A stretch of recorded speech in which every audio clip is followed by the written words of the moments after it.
That's how she learns to behave." Those words made my blood turn to ice.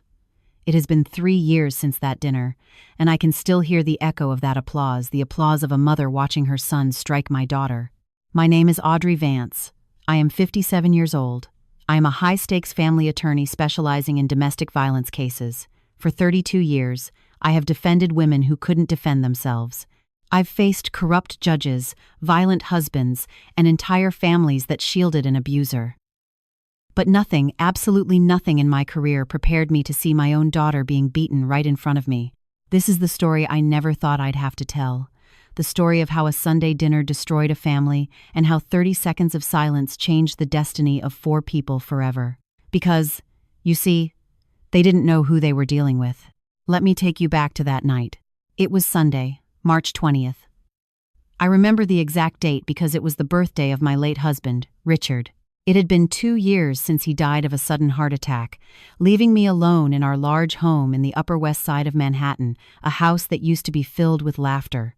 Adrienne, my only daughter, had insisted I come to dinner at her place. "Mom, you can't be alone on Dad's birthday. Come over. I'll prepare his favorite meal, beef Wellington."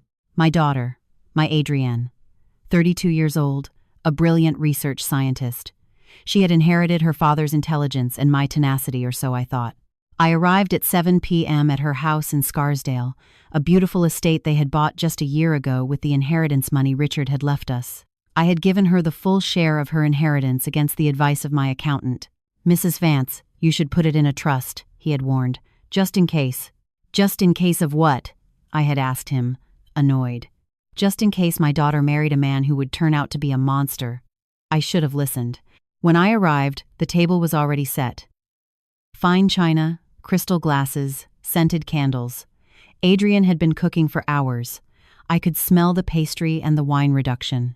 The scent immediately transported me back to our kitchen in Manhattan, Richard tasting the sauce straight from the pot, Adrienne as a little girl stealing bits of chocolate. But something was different. Adrienne was different. Her hair was shorter than usual, barely reaching her shoulders. She was wearing a long-sleeved silk blouse despite the warmth of the early spring evening. And when she hugged me, I felt her body go rigid, as if every muscle was on high alert. "Honey, are you okay?" "Of course, Mom. Just tired from work." I should have pushed harder. I should have asked more. But her husband was there, Marcus. He was smiling that smile I had always found too perfect, too rehearsed. "Audrey, what a pleasure to see you. Please, come in." And behind him, like a dark shadow, was his mother, Helen. 64 years old, also a widow, but a different kind of widow. Her husband had died 10 years ago in circumstances that were never quite clear. A fall down the stairs at their vacation home in the Hamptons. A fatal accident. Investigation closed quickly. With my 3 decades of experience in family law, I had felt something off since the day I met her at the wedding. But Adrienne was so in love, so happy, that I kept my suspicions to myself. Another mistake that haunts me every night. "Audrey, dear, what a joy to have you here," Helen said in that syrupy voice she always used. Adrienne prepared a delicious dinner. "My son is lucky to have such a dedicated wife." Those words as if Adrienne were a servant who had to earn her place in that house, a house she herself had paid for with her inheritance. We sat at the table. Marcus at the head, of course. Helen to his right, me across from her, and Adrienne. Adrienne sat between her husband and her mother-in-law, trapped between 2 walls. Dinner began, quietly, too quietly.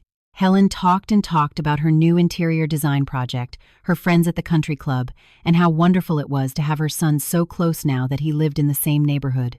I ate in silence, observing. I watched as Adrienne served the food with trembling hands. I watched as Marcus didn't even say thank you. I watched as Helen subtly criticized every dish. "The pastry is a bit soggy, don't you think, son? The wine is a little chilled. In my day, wives got up earlier to make sure everything was perfect." And I watched as my daughter, my brilliant, strong, independent daughter, shrank with every word. Then it happened. Adrienne was pouring more water into Marcus's glass when her hand shook. Just a little. A single drop fell onto the white linen tablecloth. The silence that followed was deafening. Marcus slowly set his fork down on the plate. The sound of metal against porcelain rang out like a gunshot. "Adrienne, he said in a dangerously calm voice. "Do you see what you did?" My daughter opened her mouth to apologize, but he didn't give her time. What happened next occurred in slow motion, yet it was so fast I could barely process it. Marcus stood up from his chair and slapped my daughter. 1, 2, 3 times. The sound of his hand striking Adrian's face filled the dining room. My daughter fell from her chair, hitting the marble floor. And then I heard the applause. Helen was clapping. "That's how she learns to behave," she said with a satisfied smile. "A clumsy wife needs correction. I had to educate my husband this way too. It's for her own good." My blood froze. For 30 seconds, I couldn't move. I couldn't breathe.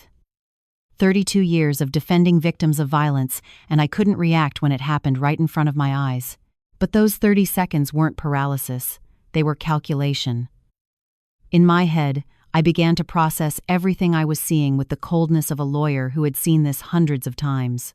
The power play, the forced submission, the normalized violence, the complicit family member. And something else. I saw the glass of water with the slight tremor of condensation on the table, the drop that had fallen, the way Marcus had reacted so disproportionately. This was not the first time. I stood up from my chair slowly, without saying a word. Marcus looked at me with that arrogant smirk, expecting me to scream, to make a scene, to get hysterical like he thought emotional women did. But I didn't scream. I took my phone out of my bag. My hands didn't shake once. I dialed a number I'd had on speed dial for 20 years. "Detective Miller," I said, my voice so cold I surprised even myself. "This is Audrey Vance. I need an immediate response unit at 345 Palmer Avenue, apartment 802. Domestic violence in progress, in flagrante, with witnesses. I am activating my phone's recording now." And I did it. I activated the recorder, put the phone on speaker on the table, and looked Marcus directly in the eyes. "Repeat what you just did," I said. "Repeat what your mother just said, please. I have all night." Marcus's face changed color from arrogant red to ghostly white in 3 seconds. You can't. "I have been a specialized attorney in gender-based violence for 32 years, I said in that same icy voice. "I have prosecuted 218 men just like you. I have a direct line to the district attorney, and you just struck my daughter in front of me and your mother, who applauded and justified your violence, making her a legal accomplice." I moved toward Adrienne, who was on the floor, her face flushed and silent tears streaming down her cheeks. I helped her up carefully, checking to make sure she didn't have any severe injuries. "Mom," she whispered. "Silence, my love. I'm speaking now." Marcus took a step toward me, but I raised a hand. "If you touch me, that's 3 more felonies. Menacing, attempted assault on a key witness, and obstruction of justice. Do you want to keep adding years, Marcus?" Helen, for the first time all night, had stopped smiling. "I have every right in the world. I am a direct witness to a felony. And you, ma'am, as an active accomplice who justified and celebrated the violence, are facing additional charges for conspiracy and aiding and abetting." At that moment, we heard the sirens. I had told them it would take half an hour, but I had known Detective Miller for 2 decades. He knew that when I called, it was serious. They arrived in 17 minutes. 3 patrol cars pulled up in front of the building. 6 officers came up to the apartment. Detective Miller entered first, with that imposing presence I had learned to respect over hundreds of cases. "Counselor Vance," he greeted me formally. Then he saw Adrienne, her face marked, still shaking. His expression hardened. "We have an in-progress felony," I told him. "Multiple strikes, direct witness, partial recording on my phone, and a present accomplice."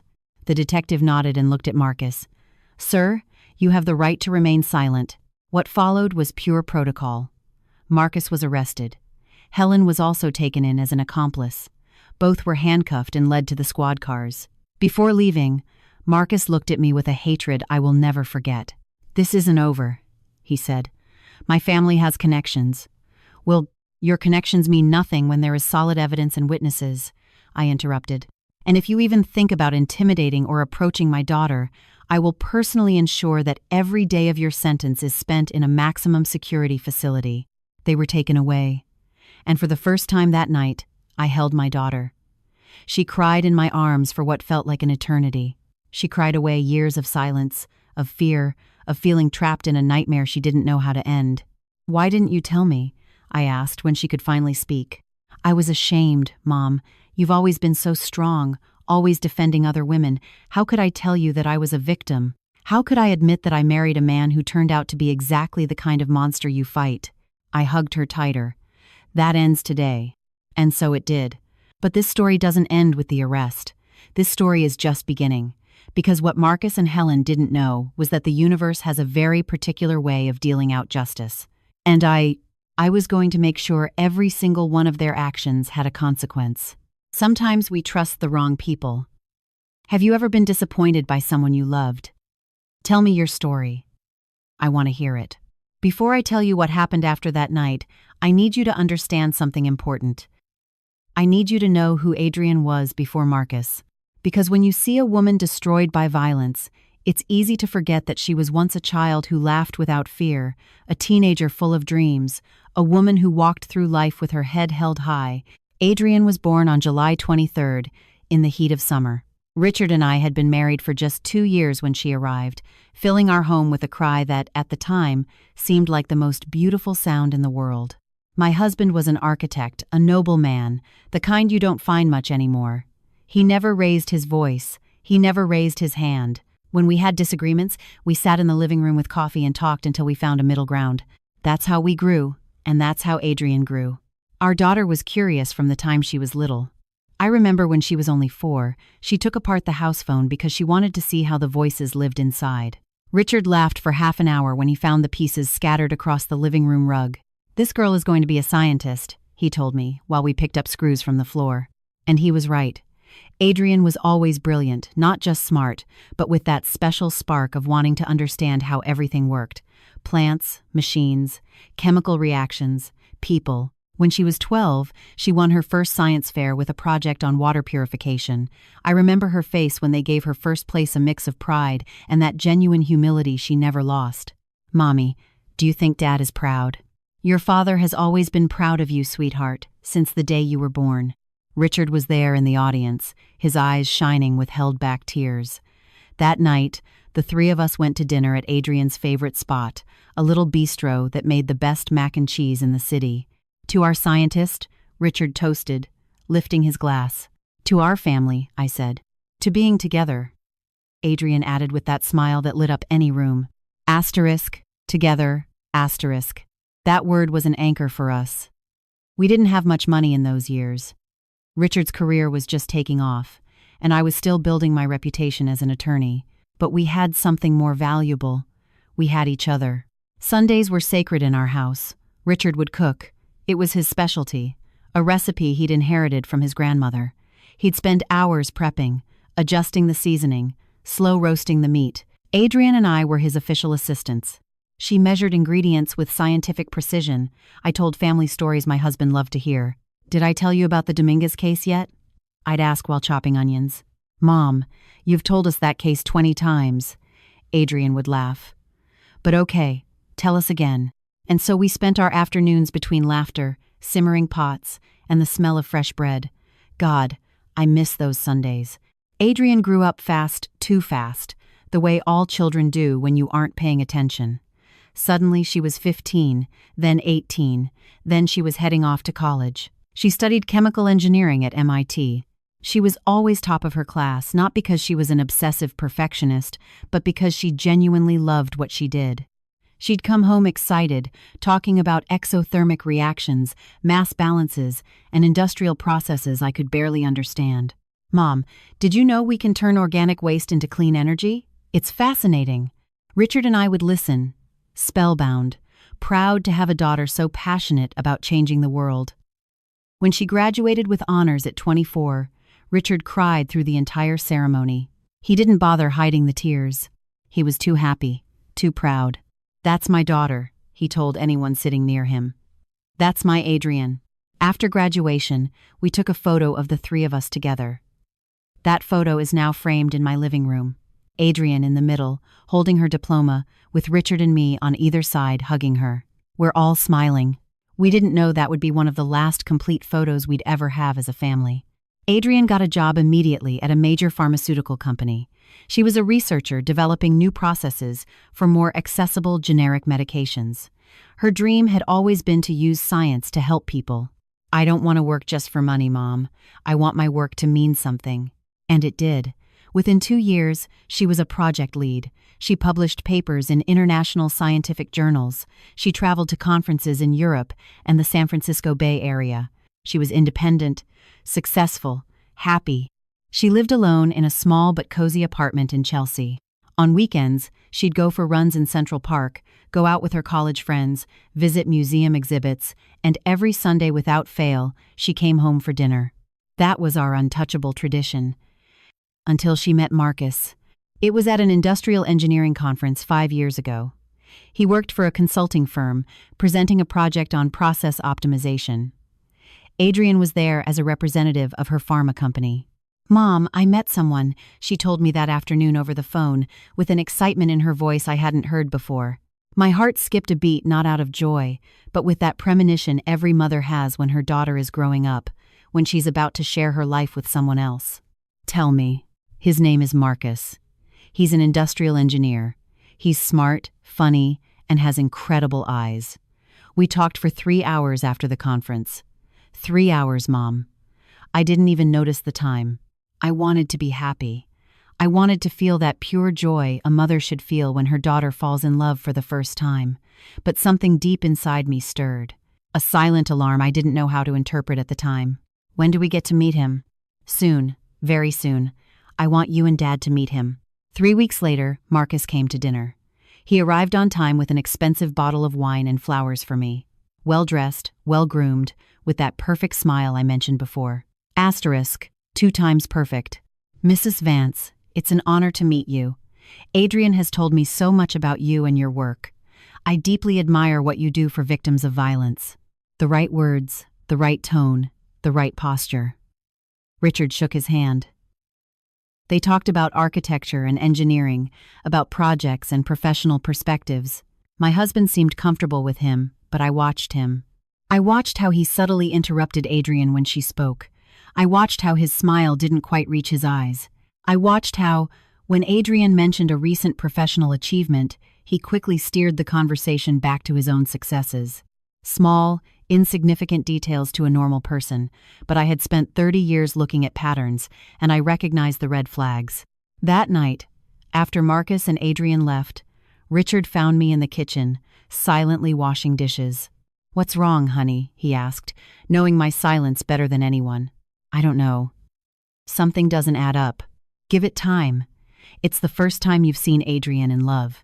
It's natural to worry. Maybe he was right. Maybe I was projecting my work cases onto my personal life. Maybe I was being overprotective. But my gut was screaming." The months went by. Adrian and Marcus became inseparable.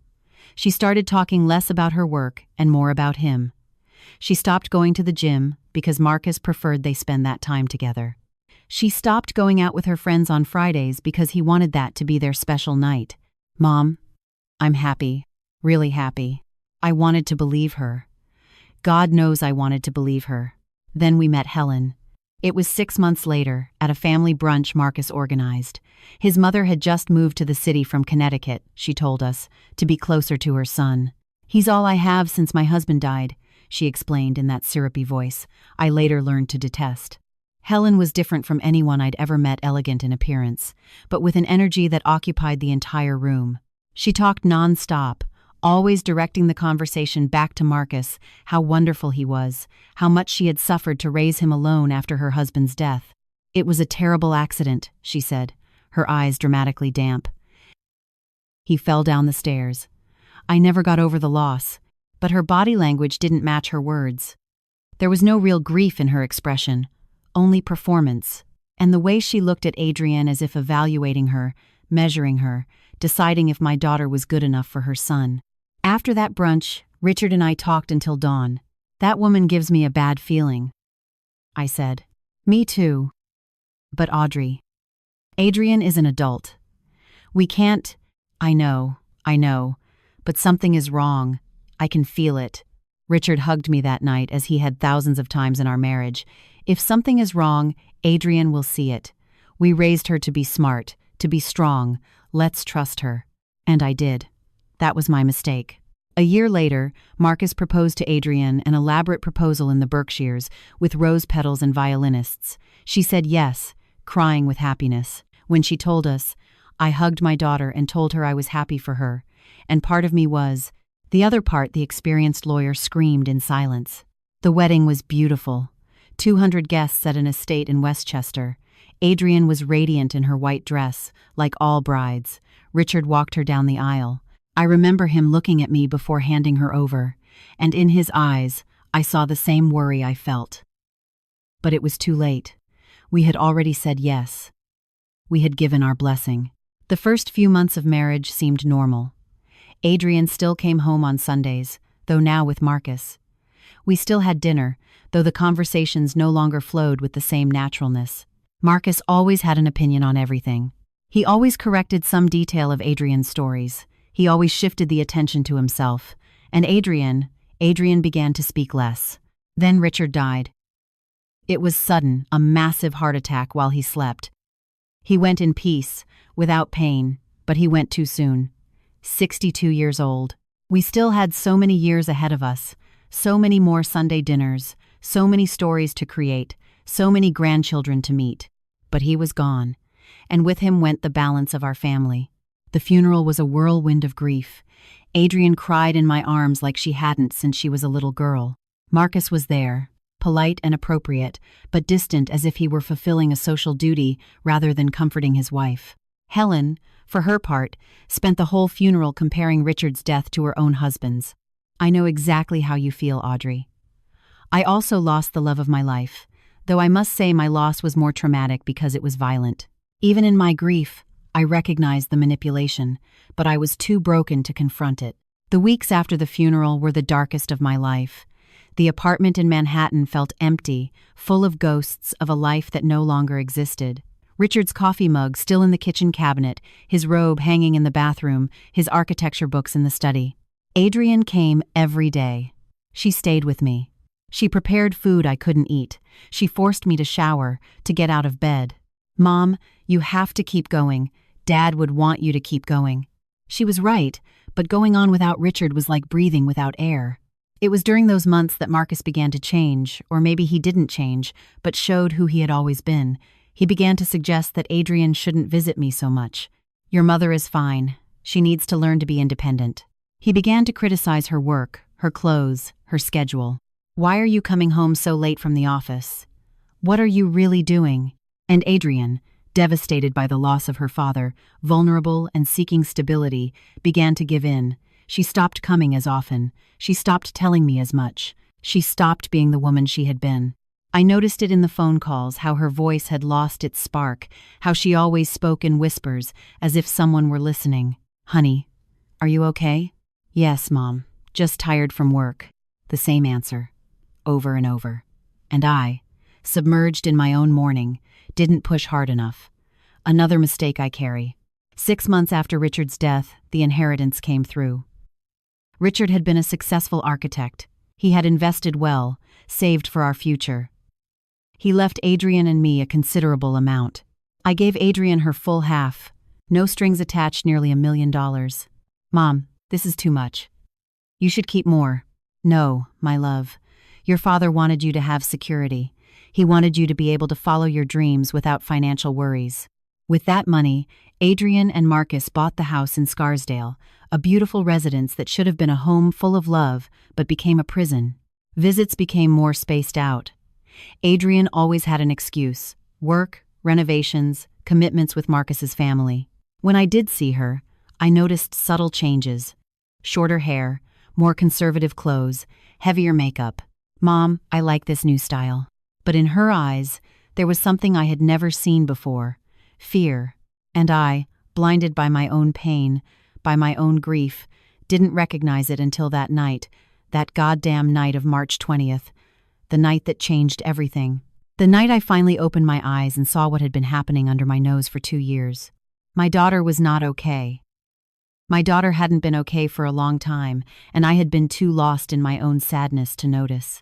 But that night, when I saw those 3 strikes, when I heard that applause, when I felt my blood freeze, that night I found my purpose again. That night I remembered who I was. Audrey Vance.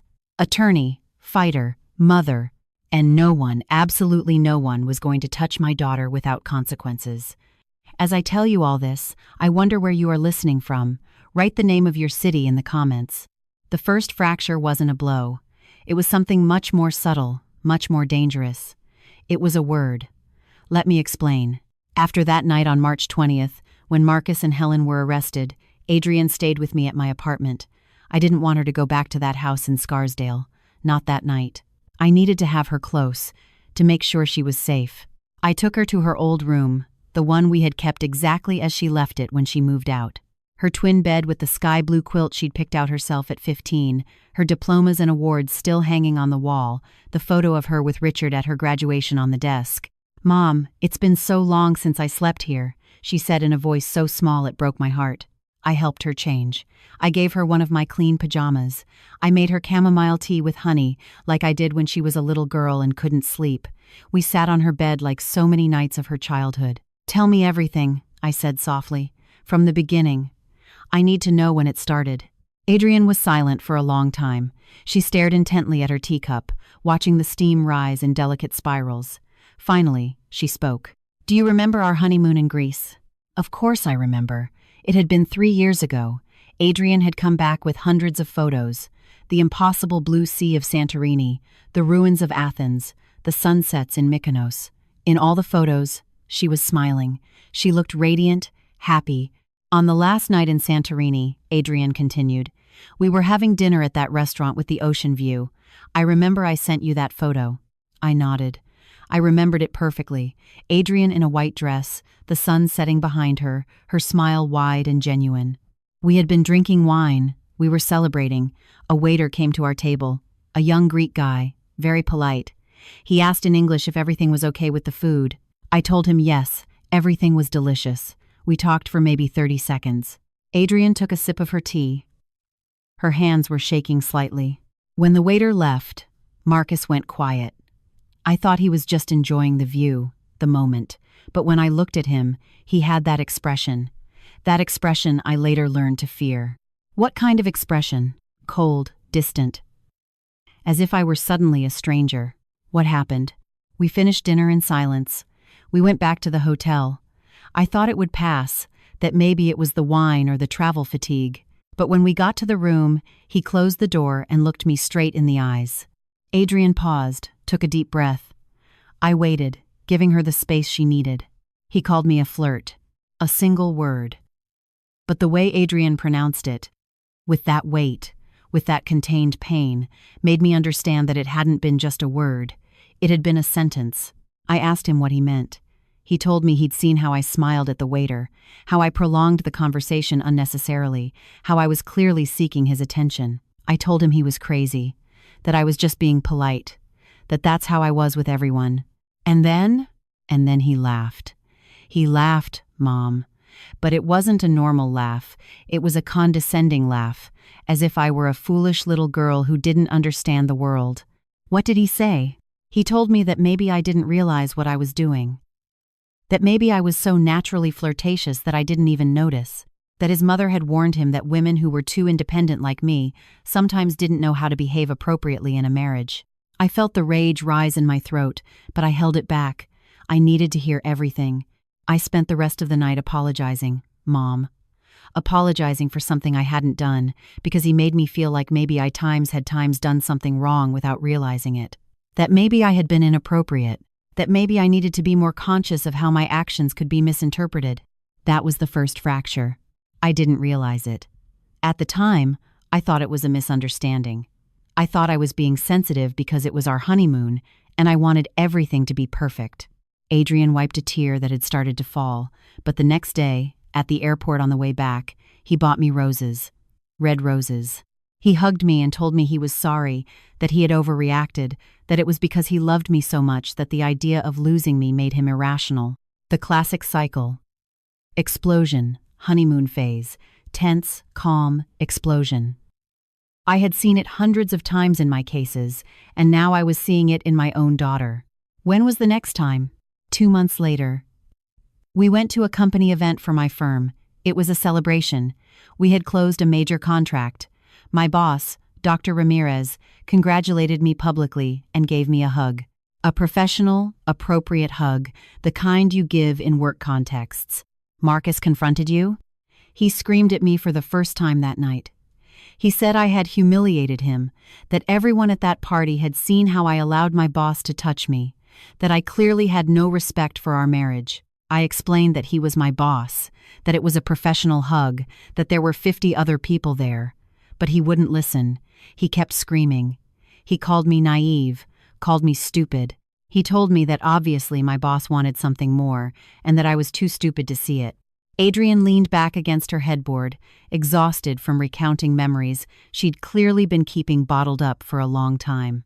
I started to be afraid to go out, afraid to talk to coworkers, afraid to smile too much, afraid to wear clothes he might consider provocative.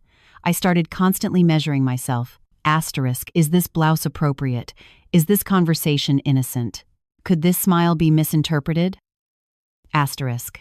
Honey, that's psychological violence. It's control. I know, Mom. I know now. But at the time, I just wanted things to go back to the way they were at the beginning, when he was charming, when he made me feel special.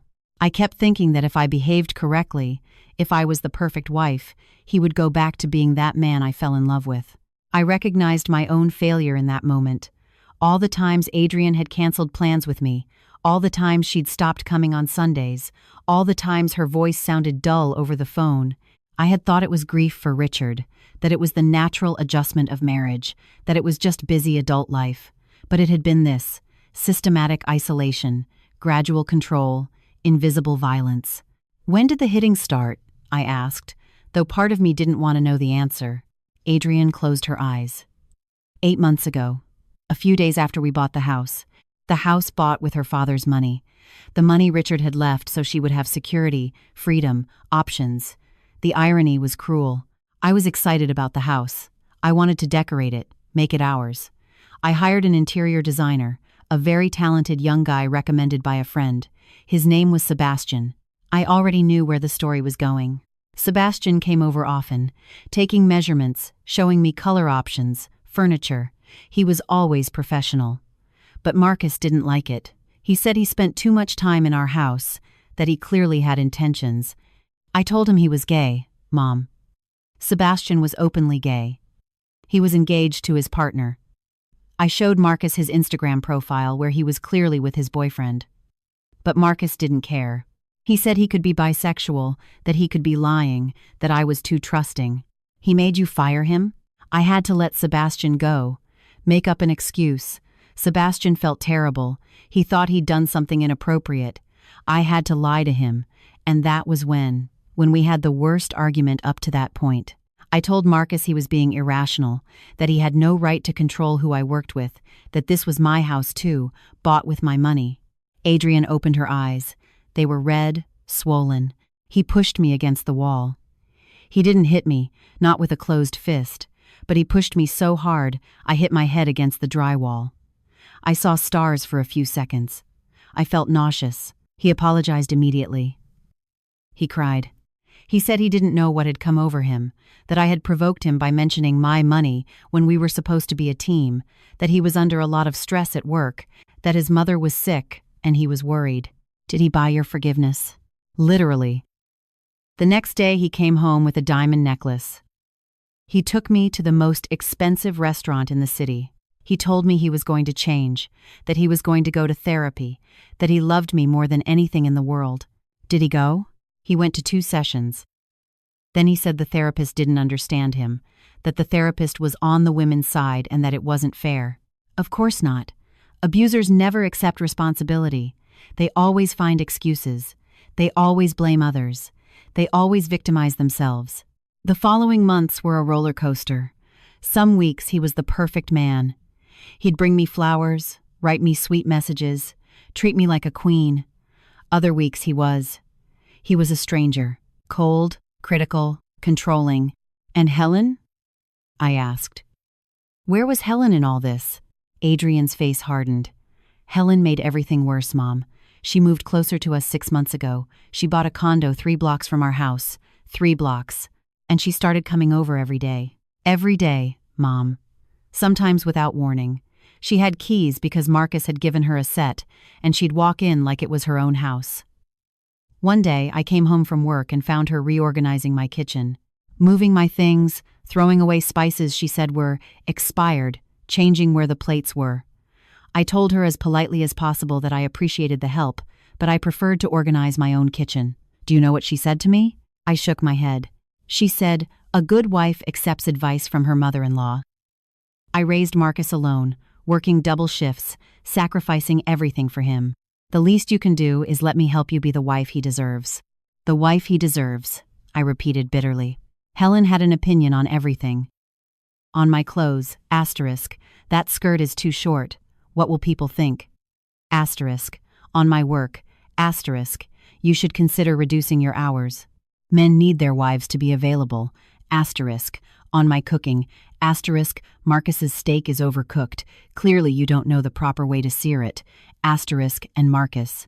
Marcus always defended her. Always. No matter how unreasonable she was, he took her side. He told me his mother had suffered a lot, that she'd raised a son alone, that I should be more understanding. You were a guest in your own home. I started feeling like a stranger, like I was living in their house, not mine, like I was a guest who had to earn the right to be there. Adrian stood up from the bed, walked to the window of her old room. She looked out at the backyard where Richard used to grill in the summers. Do you know what the worst part is, Mom? What? That Helen talked to me about her marriage as if it were a model to follow. She told me how she educated her husband, how she put him in his place when he behaved badly, how she taught him that she was the one in charge of the house. I always thought those stories were strange. She talked about hitting him with objects when he got drunk, about hiding his money when he didn't behave, about punishing him by locking him out of the house at night. A chill ran down my spine. And when she told me these stories, she laughed. She laughed, Mom, as if they were funny marriage anecdotes, not abuse. Do you think she killed her husband? I don't know. But every time she mentions him, there's something in her eyes, something cold, something that scares me. Adrian came back to the bed, curled up next to me like when she was a little girl and had nightmares. The first real blow, the first one with a closed fist, was 4 months ago. I waited. It was something so stupid, so ridiculously stupid, that I'm embarrassed to tell it. Tell me anyway. I was cooking, preparing dinner. Helen had come over and criticized everything, the cleaning, the previous day's leftovers, my hair. I was tense, stressed. I was cutting onions with the knife Dad gave me, that Japanese steel one he was so proud of. I remembered that knife. Richard had bought it on a trip to Tokyo. He'd paid a fortune for it because he knew how much Adrian loved to cook. Marcus came home from work in a bad mood. He started complaining that the house smelled too much like onions. I explained I was cooking. He said I could have ventilated better. I told him the windows were open. And then, for no reason, no real provocation, he said, "You're useless. You can't even do the simplest thing without ruining it." I turned to look at him, surprised. He took that as a challenge. Adrian instinctively touched her jaw, as if the pain were still there. He hit me, a direct punch to the jaw. I fell to the floor. Dad's Japanese knife fell and the tip bent against the tile. Silent tears were falling down my face. I couldn't hold them back. I just stayed there on the kitchen floor, bleeding from my lip, looking at Dad's broken knife, and all I was thinking was, asterisk, Dad, I need you. I don't know what to do without you. Asterisk. I held her tighter. Helen was there. She saw everything. Do you know what she did? What? She knelt beside me and said, "Wives have to learn when to keep their mouths shut. I learned that lesson many years ago. Now, it's your turn." After that, Marcus locked himself in his study. Helen helped me clean up the blood. She gave me ice for my jaw. She showed me how to put makeup over the bruise.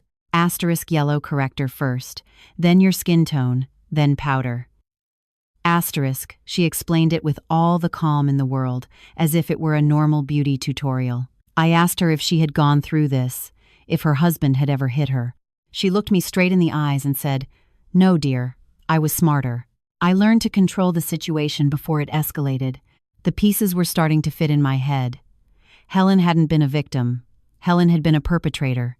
And now she was creating a second generation of violence, with Marcus as her tool. "Why didn't you tell me?" I asked, though I knew the answer. "Because I was ashamed, Mom.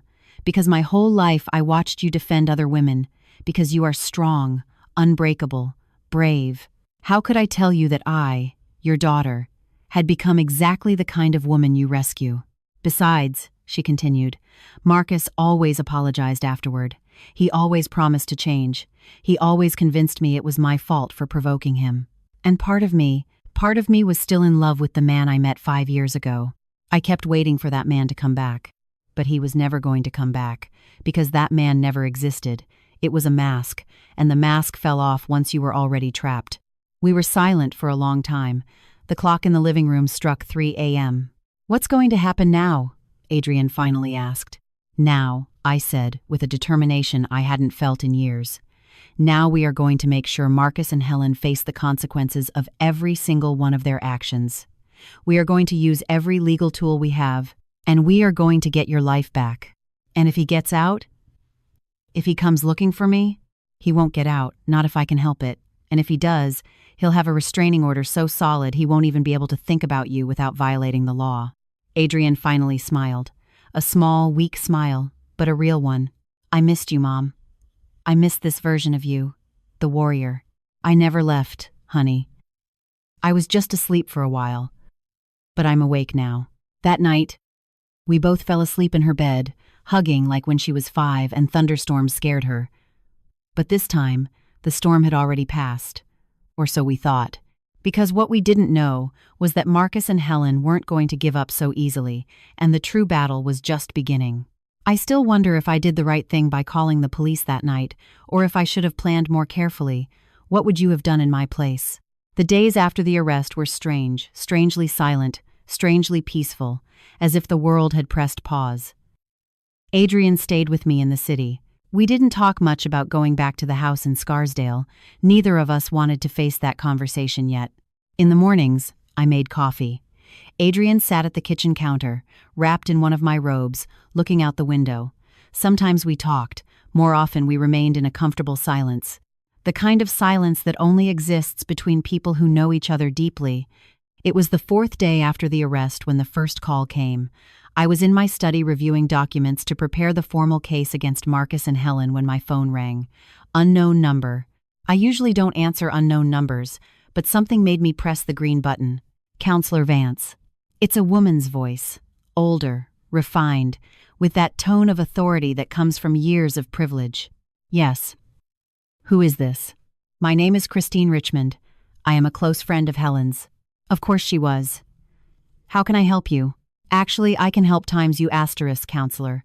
I understand there was a misunderstanding between your daughter and my dear friend Marcus." "A misunderstanding? You call 3 strikes to the face a misunderstanding?" "Mrs. Richmond, with all due respect, there was no misunderstanding. There was an act of domestic violence that I witnessed directly and that is documented by the authorities." "Oh, counselor, please. You're a woman of the world. You know how young marriages are. There are fights, there are tensions. That doesn't mean you should destroy the life of a successful man over a moment of conflict." "A moment of what?" I interrupted. My voice sounded colder than I intended. "A moment of what? Exactly." Silence on the other end. "What I'm trying to say," she continued with a more cautious tone, "is that Helen has told me a lot about her son. He's a good man, hardworking, devoted. And your daughter, well, Helen mentions that Adrian can be somewhat challenging." There it was. The narrative I knew was coming. The victim provoked the abuser. The victim deserved it. The victim is the real problem. "Mrs. Richmond, I'm going to be very clear. I have no interest in discussing my daughter's character with you or anyone else. My daughter was a victim of violence. And both Marcus and Helen are going to face the full legal consequences of their actions." "That would be very unfortunate," she said, and now her voice had a menacing edge. "Marcus comes from a very well-connected family. His uncle is a high court judge. His cousin works in the district attorney's office. It would be a shame if this matter became complicated for you in your law practice." A veiled threat. How predictable. "Mrs. Richmond, I have spent 32 years in this profession. I have faced threats from cartels, corrupt politicians, and powerful CEOs. If you think I'm going to back down because Marcus's uncle is a judge, you clearly don't know who you're talking to.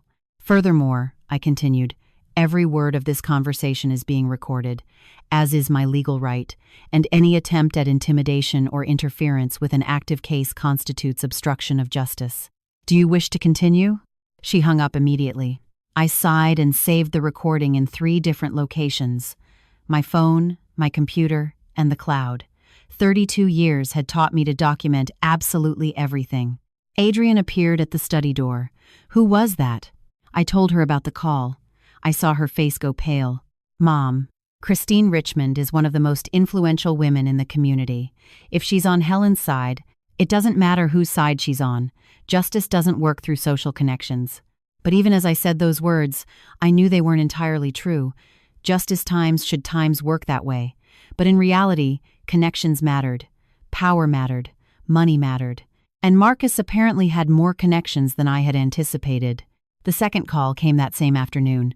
This time it was my assistant at the firm, Lucy. She sounded nervous. Audrey, I need to tell you something. A man came in an hour ago. He said he was Marcus's attorney. He left this. She sent me a photo via text. It was a lawsuit. A lawsuit for defamation, false accusation, and emotional distress. Against me. Against Adrian. They were asking for $5 million in damages. He also left something else, Lucy continued, her voice tense. A temporary court order suspending the restraining order against Mr. Vance. Signed by Judge Henry Vance. His uncle, of course. How is it possible? Favors, calls between friends, the system working for whoever had the right connections. It's not legal, I said. I'm going to appeal immediately. Lucy, contact Judge Hernandez. She owes me a favor. I need her to review this case personally. I'll do it. I hung up and stared at the lawsuit on my phone. $5 million. An amount designed to intimidate, to scare, to make people give up. But I wasn't people. Adrian walked back into the study. She had heard part of the conversation. Mom, this is getting out of control. Maybe we should. Maybe we should. Maybe we should what? I looked at her directly. Back down? Let him get away with it? Allow him to continue hitting you because he has a judge for an uncle? No, but $5 million, Mom. That could ruin us. They're not going to win that lawsuit. It's a pure and simple intimidation tactic. But I saw the fear in Adrian's eyes, and for the first time, I saw something else. Doubt. Honey, look at me. She did, though with effort. Are you thinking about going back to him? Silence. Adrienne, answer me. I don't know. She whispered. I don't know, Mom. This is all too much. The calls, the lawsuits, the threats, and Marcus. Marcus has been texting me. My blood froze for the second time that week. What? He's texting me from his lawyer's phone. Long messages. He says he's sorry, that he's in therapy, that he finally understands what he did wrong, that Helen is also getting psychological help, that if I give him one more chance, he'll prove he can change. Adrienne. I know what you're going to say. I know it's manipulation. I know he's probably lying. But Mom, her eyes filled with tears. What if this time it's true? What if he really is going to change? We were married for 3 years. That has to mean something. I got up from my desk and took my daughter's hands in mine. Do you know how many times I've heard that same story? How many women have sat exactly where you are now, telling me exactly the same words? But they aren't me. You're right, they aren't. Because many of them didn't have the luck to have someone help them get out. Many of them went back. And do you know what happened? Adrienne shook her head. But I think she already knew the answer. Some are in hospitals, some are in wheelchairs, some are in cemeteries. Marcus wouldn't kill me. That is exactly what every single one of them thought. We were silent. I could see the internal battle on my daughter's face. The rational part fighting the emotional part. The part that knew the truth against the part that still wanted to believe in the fairy tale. Let me show you something, I said. I took her to my home office, opened my computer, and showed her statistics. Cold, hard, undeniable numbers. 70% of women who return to their abuser after the first serious incident suffer more severe violence. 43% end up in the hospital within the first year. And look at this number. I pointed to a figure in red on the screen. Nearly 3 women are killed every day in the U.S. by an intimate partner. 3. Every single day. Every one of them believed their partner was going to change. Every one of them thought it was different. Adrian stared at the screen, her eyes glassy. But I also have other numbers, I continued. Women who left, women who reported, women who rebuilt their lives. 87% report a better quality of life 2 years later. 93% say it was the best decision of their life. And the other 7%? Some went back before we could fully help them. Some faced economic difficulties, but none, Adrian, died. My daughter sank into the sofa in my office. It's just that you don't understand, Mom. It's not just physical fear. It's everything. The house we bought together, the plans we had, the friends we made as a couple, the family we were going to build. If I leave him, I lose all that. No, I said firmly. If you leave him, you gain your life. Everything else is replaceable. Your life is not. But I feel so guilty. Like I'm overreacting. Like 3 strikes aren't enough reason to destroy a marriage. And there it was. Denial, minimization, the syndrome I had seen in hundreds of cases. Adrian, look at me. 3 strikes. That is 3 strikes too many. There is no acceptable number of times someone can hit you. 0 is the correct number. 0. But what will people think? My friends, my colleagues, his family? Do you care more about what strangers think than your own safety? It's not that. It's complicated. No, honey, it's simple. He hit you. He is the culprit. You are the victim. There are no nuances there. Adrian went quiet for a long moment. Can I at least read the messages? Can I at least hear what he has to say? Every fiber of my being wanted to say no. I wanted to forbid her from having any contact with Marcus, but I also knew that if I pushed her too hard, I could drive her away. Fine, I said carefully, but on conditions. 1. I read the messages with you. 2. You don't respond without consulting me first. 3. We document everything in case we need to use it legally. Deal. That night, sitting in her room, Adrian opened her phone and showed me the messages. There were dozens, all from different numbers. The first said, Adrian, my love, you don't know how sorry I am. I'm destroyed. These days in custody have given me time to think, to really see what I did. I was a monster to you. I don't deserve your forgiveness, but I'm asking for it anyway. Please, give me a chance to show you I can change. I love you more than my own life. Classic. Self-flagellation followed by a declaration of love.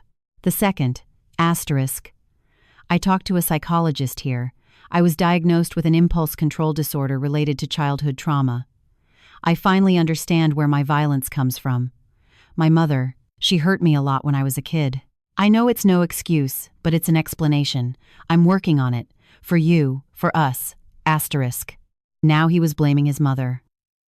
Interesting twist, considering Helen had applauded when he hit Adrian. The third, I saw that my lawyer filed a lawsuit against you and your mom.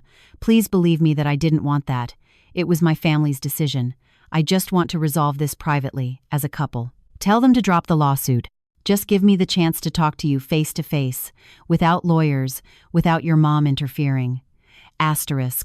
There was the real goal, isolating her from me, talking privately, where he could manipulate her without witnesses. Do you see the pattern? I asked Adrian. What pattern? First message, he victimizes himself. Second, he blames others for his behavior. Third, he tries to separate you from your support system. This is the Manipulator's Manual, Chapter 1. But Mom, what if he really is getting help? What if he really does want to change? If he really wanted to change, he would respect the legal process. He would respect your space. He wouldn't be pressuring you to talk in private. He wouldn't be using lawyers to intimidate us while texting you love letters. Adrian knew I was right. I could see it on her face. But I could also see that part of her still wanted to believe in the fantasy. The next few days were difficult. Adrian oscillated between moments of clarity and moments of doubt. Some days she was furious with Marcus, determined to move forward. Other days, she stared at her phone for hours, rereading messages, questioning every decision. I tried to give her space while keeping her safe. It was a delicate balance. One afternoon, I found her in the backyard, standing in front of the small herb garden Richard had planted. The rosemary had grown wild. The thyme had spread across the whole bed. The mint threatened to take over everything. Dad hated seeing the plants neglected, she said without turning around. I stood beside her. Your father would want you alive and safe. That's all that would matter to him. Sometimes I wish he were still here. He always knew what to say. He always knew how to make everything seem simple. Your father was wise, but even he would have struggled with this. Not because he wouldn't know the right answer, but because you are his daughter. And when you love someone, you want them to make their own decisions, even when you know they might be the wrong ones. Adrian turned to look at me. Do you think I'm making the wrong decision by doubting? I think it's natural to doubt. You were with him for 3 years. You built a life with him. You can't just turn off those feelings like a light switch. But what I'm asking you is not to confuse the love you felt for him with the danger he represents now. What's the difference? True love makes you feel safe. True love uplifts you. It doesn't destroy you. What Marcus offered you wasn't love. It was control disguised as love. Adrian nodded slowly. Do you know what the hardest part is? What? Accepting that I spent 3 years in love with a lie. That the man I met never existed. That everything was a performance designed to trap me. It wasn't your fault, honey. I know that in my head, but my heart still hasn't accepted it. I hugged her there, among the wild rosemary and the invasive thyme, under the same sky Richard used to look at while he cooked. It's going to hurt for a while, I told her. But the pain means you're healing. It means you're alive. That night, Adrian finally blocked all the numbers Marcus had been texting her from. It wasn't easy. She cried as she did it, but she did it. I'm ready, she said. I'm ready to fight. Then we're going to fight. And so we did. The next day, I struck back legally. I filed a formal appeal against the suspension of the restraining order. I documented every threat, every call, every message. I contacted Judge Hernandez, who reviewed the case and confirmed that her colleague's order had been inappropriate. The restraining order was reinstated with even stricter terms. Marcus couldn't come within 500 feet of Adrienne. He couldn't contact her directly or indirectly. He couldn't send third parties to talk to her. Any violation would mean immediate arrest. As I tell all this, I wonder where you are listening from. Write the name of your city in the comments. I also filed a countersuit for aggravated domestic violence, threats, and psychological damage. I asked not for $5, but for $8 million in compensation for Adrian. Not because we needed the money, but to send a message. They weren't going to intimidate us. They weren't going to scare us. They weren't going to win.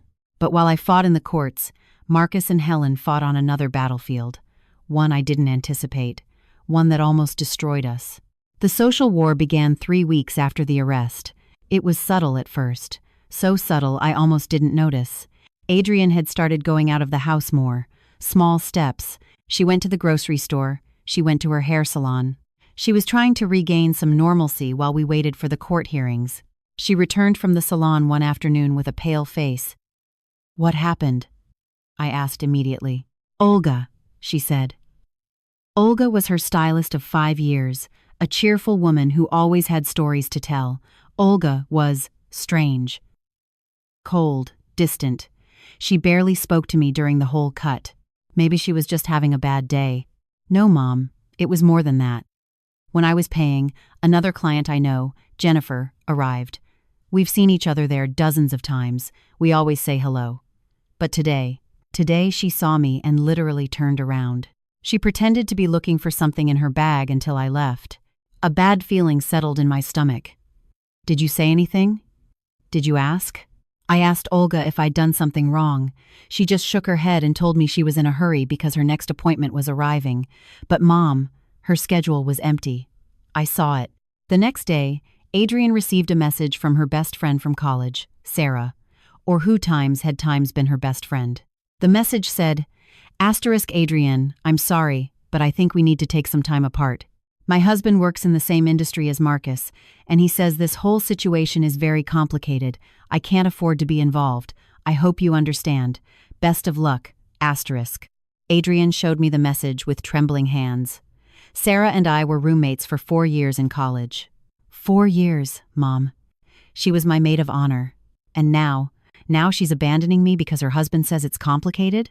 People are afraid of difficult situations, I said, though rage was growing in my chest, especially when there's power and influence involved. It's not just Sarah.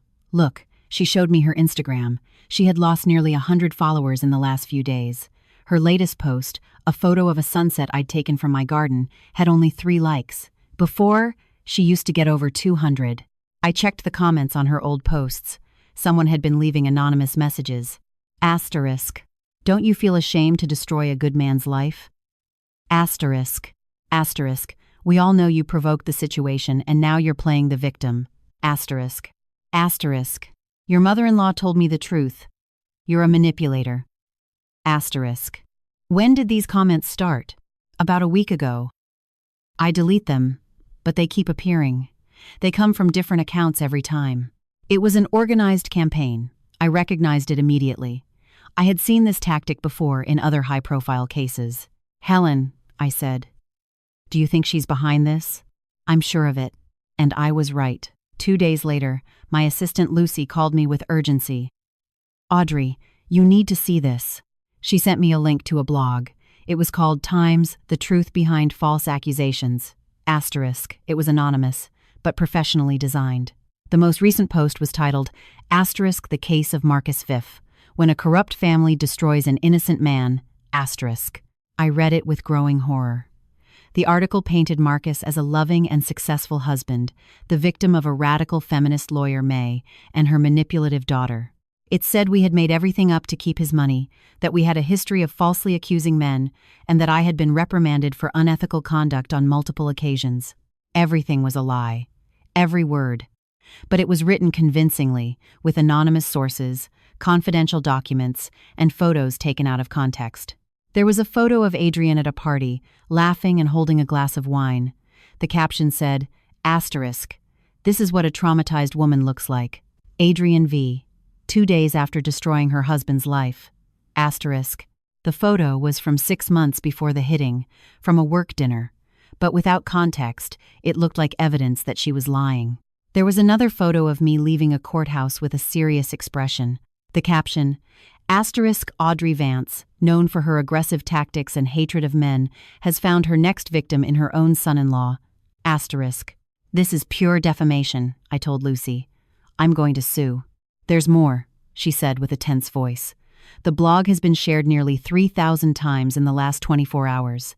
It's in Facebook groups, on X, there's even a hashtag, #Justice for Marcus. I felt dizzy. How is this possible?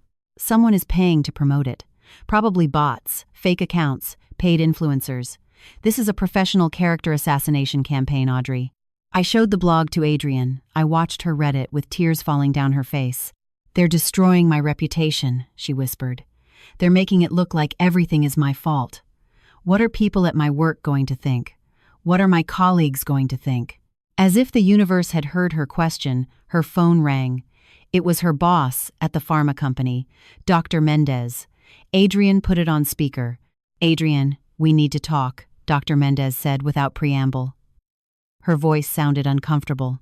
Certain rumors have reached my ears about your personal situation. Doctor, I can explain. I don't need explanations. But I need you to understand that this company has an image to protect. We cannot afford to be associated with scandal, whether true or false. My blood boiled. Dr. Mendez, I intervened. This is Audrey Vance, Adrian's mother and legal representative. What you are suggesting sounds dangerously close to wrongful termination based on her status as a victim of domestic violence, which is protected under state law. Silence on the other end. I'm not firing anyone, the doctor said finally. I'm just suggesting that maybe Adrian needs to take some time off. A paid leave, of course, until all this is resolved. For how long? Adrian asked with a trembling voice. Indefinitely, for now. She hung up. Adrian collapsed onto the sofa. They're destroying me, Mom. Systematically. My social life, my reputation, now my job. What's next? I didn't have to wait long to find out. That same afternoon, my accountant, Bill, called me with alarming news.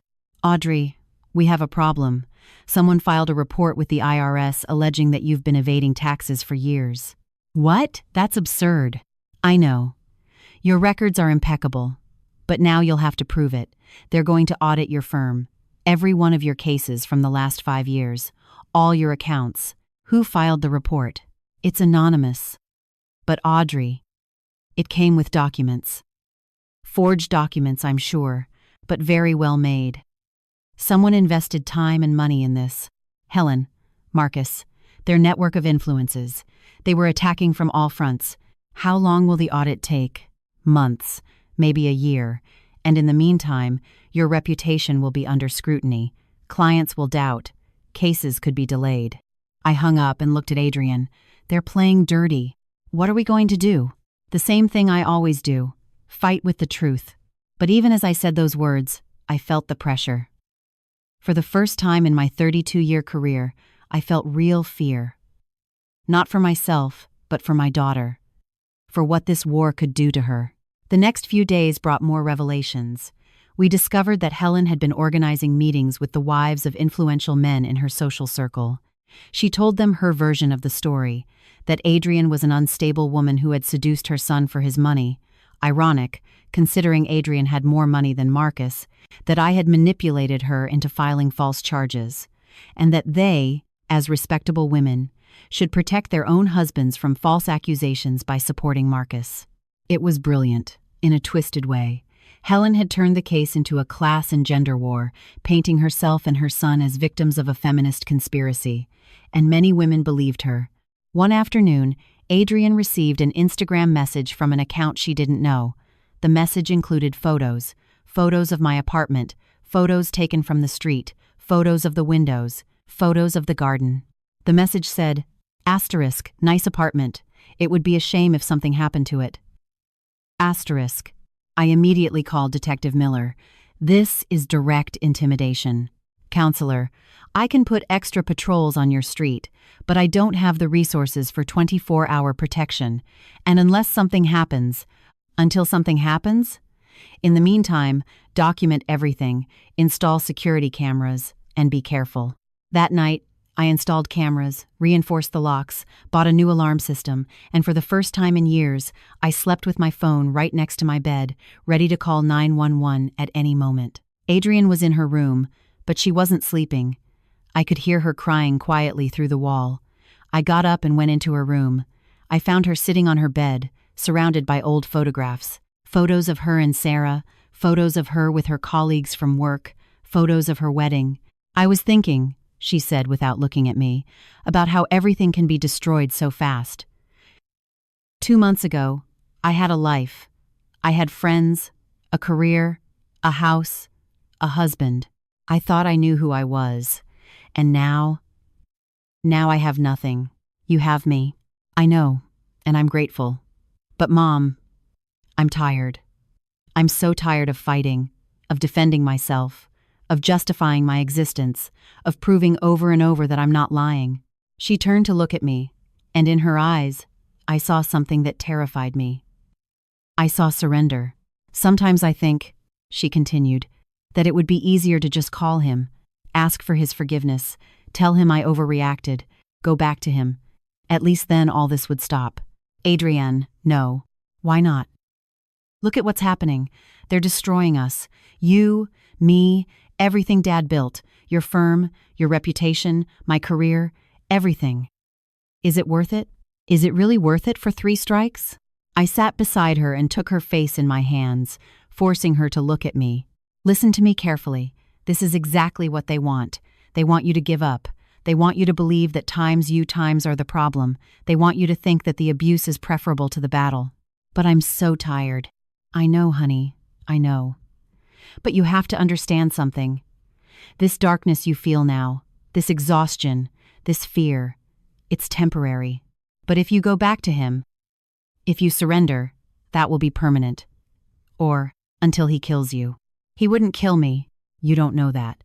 And you cannot risk your life betting that his violence has limits, because I guarantee you, honey, it doesn't." Adrian leaned her head on my shoulder, like she did when she was small and the world felt too big. "How did you do it, Mom? How did you fight for so many women for so many years without getting tired? I got tired. I got tired all the time, but your father reminded me why I did it. He used to say, Audrey, every woman you save is someone's daughter. She is the daughter we would want someone to save if Adrian ever needed it. I paused, feeling the weight of the irony. I never thought it would be our own daughter who would need saving, but here we are. And I swear to you, by your father's memory, that I am not going to let Marcus win. I am not going to let him destroy you, even if I have to fight his entire army of liars. And if we lose, we are not going to lose. But what if we do? I looked her directly in the eyes. Then we will lose knowing we fought with the truth. That we didn't give up. That we didn't let fear dictate our decisions. And that, honey, that is a victory in itself. We stayed there, hugging, while outside the city continued its indifferent pace. The next day, I received a call that would change everything. It was from Detective Miller. Counselor, I need you to come to the precinct now. What happened? We have new evidence. Evidence you're going to want to see personally. What kind of evidence? An anonymous package arrived this morning with documents, photos, and recordings. My heart raced. Recordings of what? Conversations between Marcus and his mother, planning exactly how to destroy Adrian, how to fabricate false evidence, how to use their contacts to ruin her reputation. Where did the package come from? We don't know. It was left at the front desk overnight with no return address. But counselor, the content is gold. It's exactly what we need to bolster the case. I'm on my way. I hung up and looked at Adrian. Get dressed. We have to go to the precinct. What happened? Someone is helping us, and I think we're finally going to see the whole truth. In the car, on the way to the station, my mind was racing. Who had sent that package? Why? Was it someone from Marcus's circle who had had enough? Was it someone with a personal vendetta? It didn't matter. What mattered was that we finally had the missing pieces. And I was about to discover that the truth was much darker than I had imagined. Because what those recordings revealed wasn't just a plan to destroy us. It was evidence of something much worse. Something that confirmed my worst suspicions about Helen. And something that explained why Marcus was exactly the way he was. I still wonder if I did the right thing by continuing. Sometimes justice has a very high price. What would you have done in my place? The evidence room at the precinct smelled like old coffee and paper. Detective Miller was waiting for us with a cardboard box on the table. A simple box, unmarked, sealed with ordinary packing tape. Nothing special in appearance, but I knew that what it contained could change everything. It arrived at 4 a.m., the detective explained as he put on latex gloves. Security cameras caught someone leaving it. Average height, completely covered in a hoodie and cap. Impossible to identify. Fingerprints? I asked. None useful. Whoever did this knew what they were doing. He opened the box slowly. Inside were manila folders, several USB drives, and a large manila envelope. Let's start with this, he said, taking one of the USB drives and plugging it into a computer. The screen lit up. It was an audio file. The detective pressed play. Helen's voice filled the room. It was unmistakable, that syrupy tone I had learned to recognize. Asterisk. Don't be naive, Marcus. That girl and her mother aren't going to stop. They have to understand who we are, who we've always been. Asterisk. Marcus's voice replied. Asterisk, I already sent the messages. Like you said, she's doubting. Mom, I can feel it. If I keep pushing, she'll cave. Asterisk. Asterisk, caving isn't enough. We need to destroy her credibility completely. I've already hired the PR team. They're handling the blog, social media, everything. By the weekend, half the community will think Adrian is a calculating liar. And the lawyer. The mother. She's more complicated. She has a solid reputation. But everyone has secrets. I already put my private investigator on her. If he doesn't find anything real, we'll manufacture something. An IRS report. It's already in progress. Asterisk. Adrian covered her mouth with her hand. Tears were streaming down her face. The recording continued. Asterisk, Marcus. Listen to me carefully. What you're going through is exactly what I went through with your father.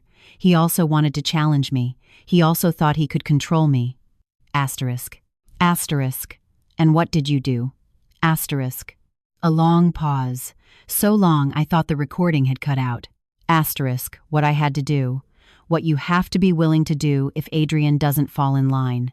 Asterisk, Mom. Don't tell me. Asterisk, don't mom me with that tone. I raised you. I sacrificed everything for you after your father. After I had to deal with him, I worked double shifts to give you everything. And now you're going to let some spoiled girl and her mother destroy what we've built? Asterisk. Asterisk. No, of course not. Asterisk. Then listen to the plan. The detective paused the recording. There are 4 more hours, he said. Conversations recorded over the last 3 weeks, all in Helen's house. According to ambient sound analysis, someone planted listening devices there. Who? Adrian asked with a broken voice. We don't know. But whoever did it gave us exactly what we needed. He opened one of the folders. It contained photographs. The first was an official document, a death certificate. Robert Vance Miller, the detective read. Helen's husband.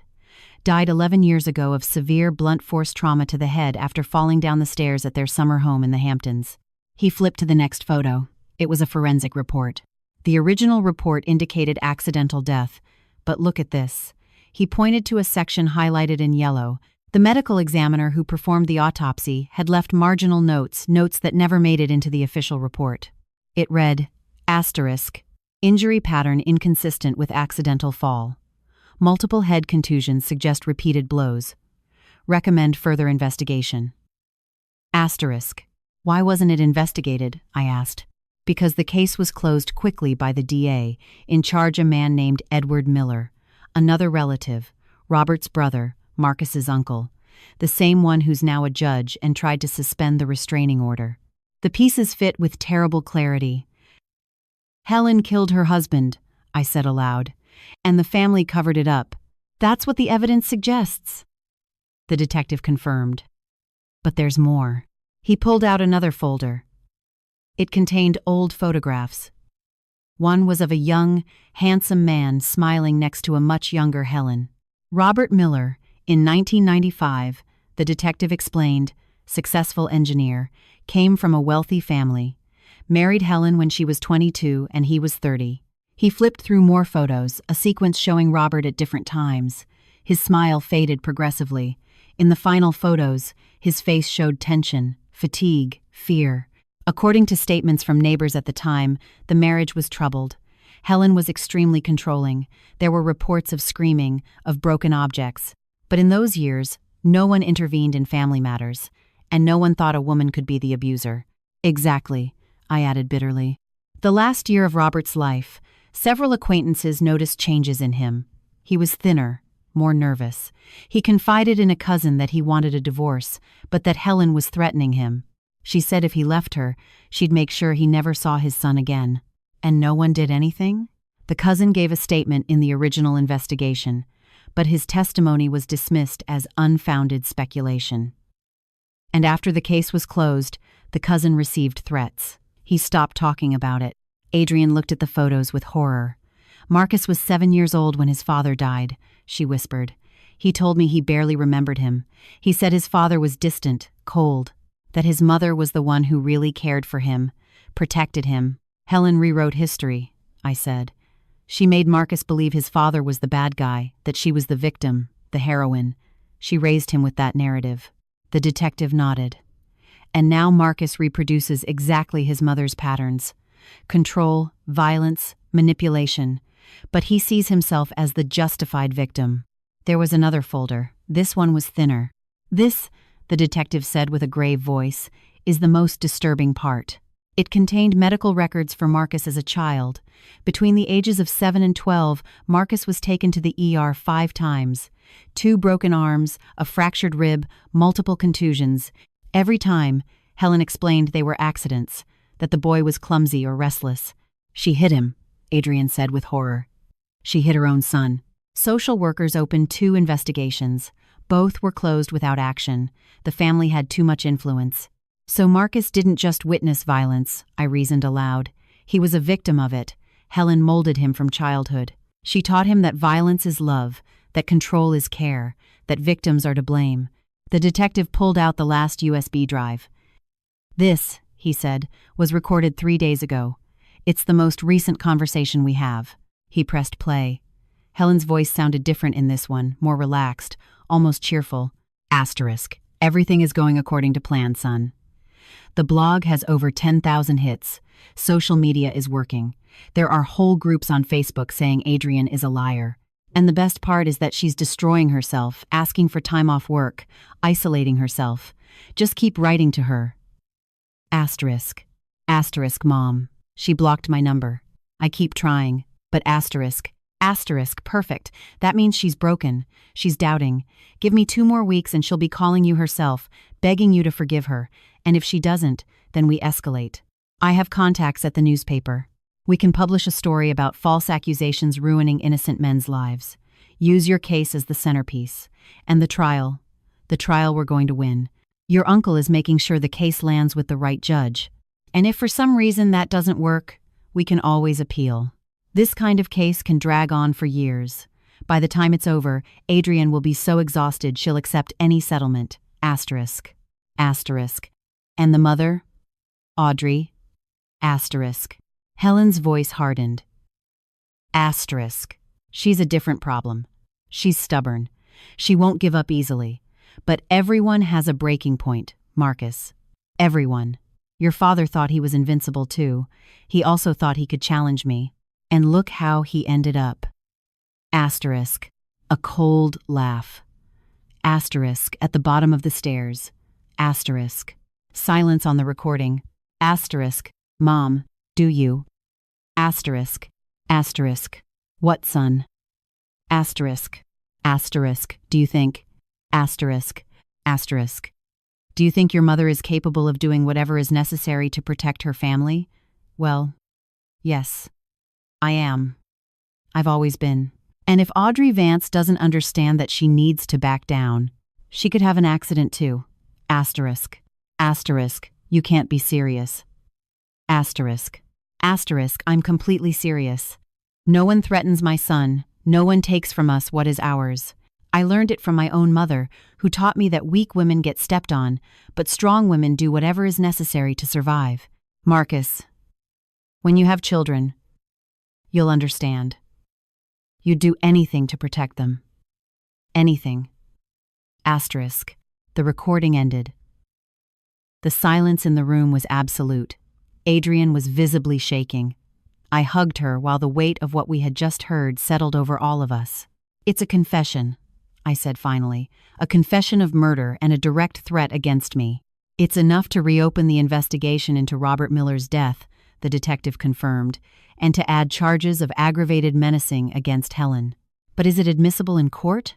I asked. These recordings were obtained without a warrant, without consent. Therein lies the problem, the detective admitted. Technically, no, but we can use them as the basis for obtaining legal warrants, to open official investigations, to gather testimony. And the anonymous package? Who sent it? I still don't know. But whoever it is has close access to Helen. They were in her house long enough to plant devices, they know her routine, and they want her to pay. A family member? Adrian suggested. Possibly. Or an employee. Or someone who was a victim of Helen's in the past and finally decided to act. I stood up and walked to the window of the room. Outside, the city continued its normal rhythm. People going to work, children walking to school, street vendors setting up their stalls. Ordinary life. While we were in here discovering that we had been fighting something much darker than a simple case of domestic violence. We had been fighting against generations of violence, against an entire family system built on abuse, control, and cover-ups. What do we do now? Adrian asked behind me. I turned to look at her. My daughter. My beautiful, brilliant daughter, who had the misfortune of falling in love with the product of this horror. Now, I said, we use every piece of this evidence. We reopen Robert Miller's case, we file additional charges against Helen, and we make sure Marcus understands he was raised by a killer. Do you think that changes anything? Adrian asked. Do you think if Marcus knows the truth about his mother, he'll change? No, I said honestly. Probably not. But he deserves to know the truth. And more importantly, he deserves to have the power he has over you taken away. The detective gathered all the folders. I'm going to start the formal proceedings today. But counselor, I need to warn you about something. What? If we attack Helen this way, if we reopen the case of her husband, the whole family is going to counterattack. They're going to use every resource they have. It's going to get ugly. It's already ugly, I replied. It can't get worse. But I was wrong. It can always get worse. 3 days after receiving the evidence, things escalated in ways I didn't anticipate. First came a subpoena from the DA's office.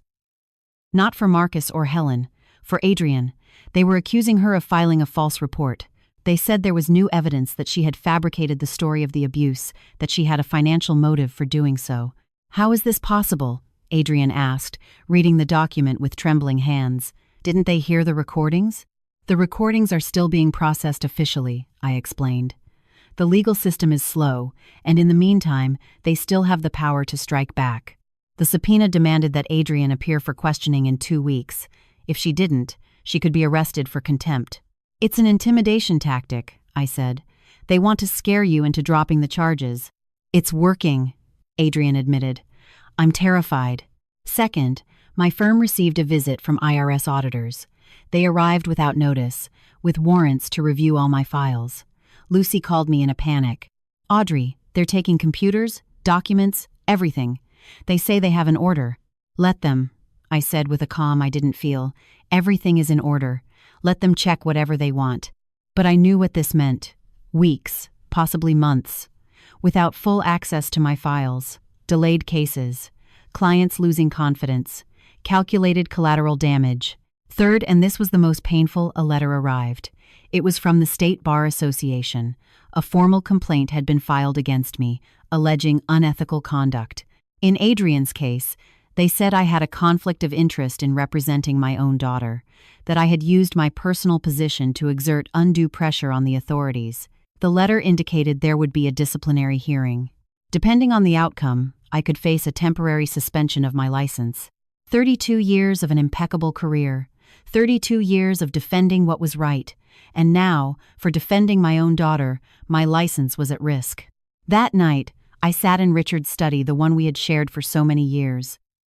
His books still on the shelves, his chair still by the desk. I needed his wisdom, his calm, his perspective. I don't know if I can do this, I said to the empty space. I don't know if I'm strong enough. Of course, there was no answer. But then I remembered something Richard used to say when I came home after especially difficult days in court. Audrey, justice doesn't always win, but those who fight for justice never truly lose. Because the very act of fighting, of refusing to surrender, is already a victory. He was right. He was always right. I stood up, wiped the tears I hadn't noticed were falling, and went back to the living room where Adrian was sitting, looking at her phone with a lost expression. Honey, I said, sitting beside her, I need you to understand something. She looked at me. We are going to lose things in this fight. Maybe I lose my license temporarily. Maybe you lose some ground in your job. Maybe we lose friends, reputation, money. Let me finish. We are going to lose things. But there is something we are times not times going to lose. We are not going to lose your life. We are not going to lose your dignity. We are not going to lose the truth. And when all this is over, when you look back, you're going to be able to live with yourself because you'll know you did the right thing, that you didn't give in to fear, that you didn't let a violent man and his killer mother dictate your destiny. Adrian hugged me. Thank you, she whispered, for not giving up on me. Never, my love, never. We stayed like that, hugging, while outside the sun set over the city. Tomorrow would come with new challenges, new battles, new attempts to destroy us. But tonight, in this moment, we were simply a mother and daughter supporting each other. And that, I decided, was enough. Because the most important moral revelation wasn't about Helen or Marcus. It was about us, about our strength, about our resilience, about our absolute refusal to be destroyed. They had power, money, connections. But we had something stronger. We had the truth. And the truth, sooner or later, always finds its way to the light even if it has to pass through all the darkness first.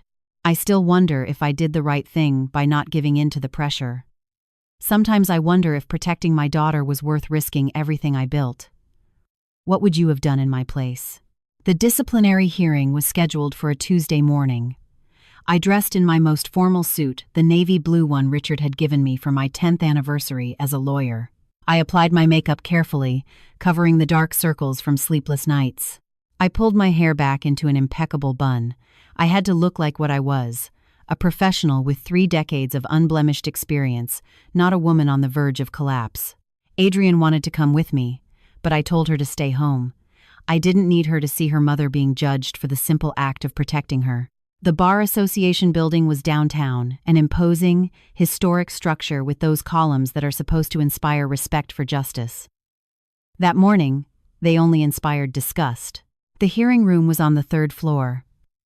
When I entered, there was a panel of 5 attorneys sitting behind a long table, 3 men, 2 women, all older than me, all with carefully neutral expressions.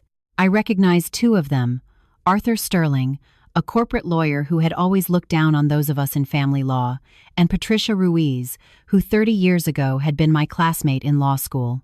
We hadn't spoken in decades. "Counselor Vance," said the panel chair, a man in his late 60s named Richard Sterling, "thank you for appearing." As if I had a choice. I sat in the chair across from them, alone. My lawyer, a colleague who had offered to represent me pro bono, sat behind me. But this was my battle. "This hearing," Sterling began, "has been convened to review a complaint filed against you for alleged unethical conduct in the case against Mr. Marcus Vance. Do you understand the charges?" "I understand them," I said in a firm voice, "and I reject them completely. The complaint alleges that you have a conflict of interest in representing your daughter, that you used your personal influence with authorities to fast-track an arrest without due investigation, and that you have conducted a smear campaign against Mr. Vance and his family." Every word was a carefully constructed lie, but presented in that formal legal language, it sounded almost credible. "Mr. Sterling," I said, "my daughter was a victim of domestic violence in my presence. I was a direct witness. There is no conflict of interest in protecting a victim, especially when that victim is your own daughter. In fact, any mother who did times not times act under those circumstances would be the one deserving of questioning." But as an attorney, intervened Sterling with that condescending tone that so irritated me, "you should have known that the most appropriate course was to recommend that your daughter seek independent representation. Your personal involvement compromises objectivity." "Objectivity?" I repeated, feeling the rage rise. "You want to talk about objectivity when my daughter was bleeding on the floor of a dining room, when her husband had just struck her 3 times in front of me?" "Counselor Vance," said Sterling in a warning tone, "maintain a professional tone." I took a deep breath. I held back the words I really wanted to say. "Apologies. What I'm trying to explain is that I acted within my rights and responsibilities as a citizen, as a witness, and as a mother. At no time did I violate the ethical standards of our profession." Patricia Ruiz spoke for the first time. "Audrey," she said, and the use of my first name took me by surprise. "I understand your position, but you must understand that this situation is complicated. Mr. Vance comes from a respectable family. His uncle is a judge, his cousin is a prosecutor. There are considerations." "Considerations?" I interrupted. "Considerations about what, Patricia?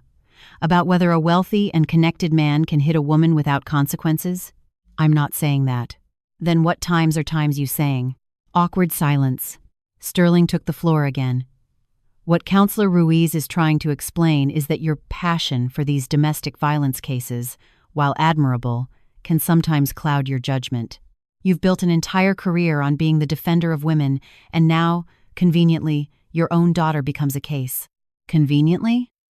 My voice came out louder than I intended. "Are you suggesting that my daughter invented being beaten so that I could have another case?" "I'm suggesting that the situation raises legitimate questions."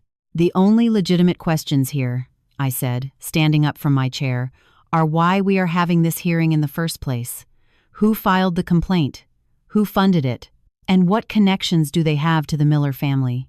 "Counselor Vance, sit down," Sterling ordered. I didn't sit down. I have spent 32 years in this profession. I have defended 218 women. I have won 186 cases. I have helped pass 3 victim protection laws. My record speaks for itself.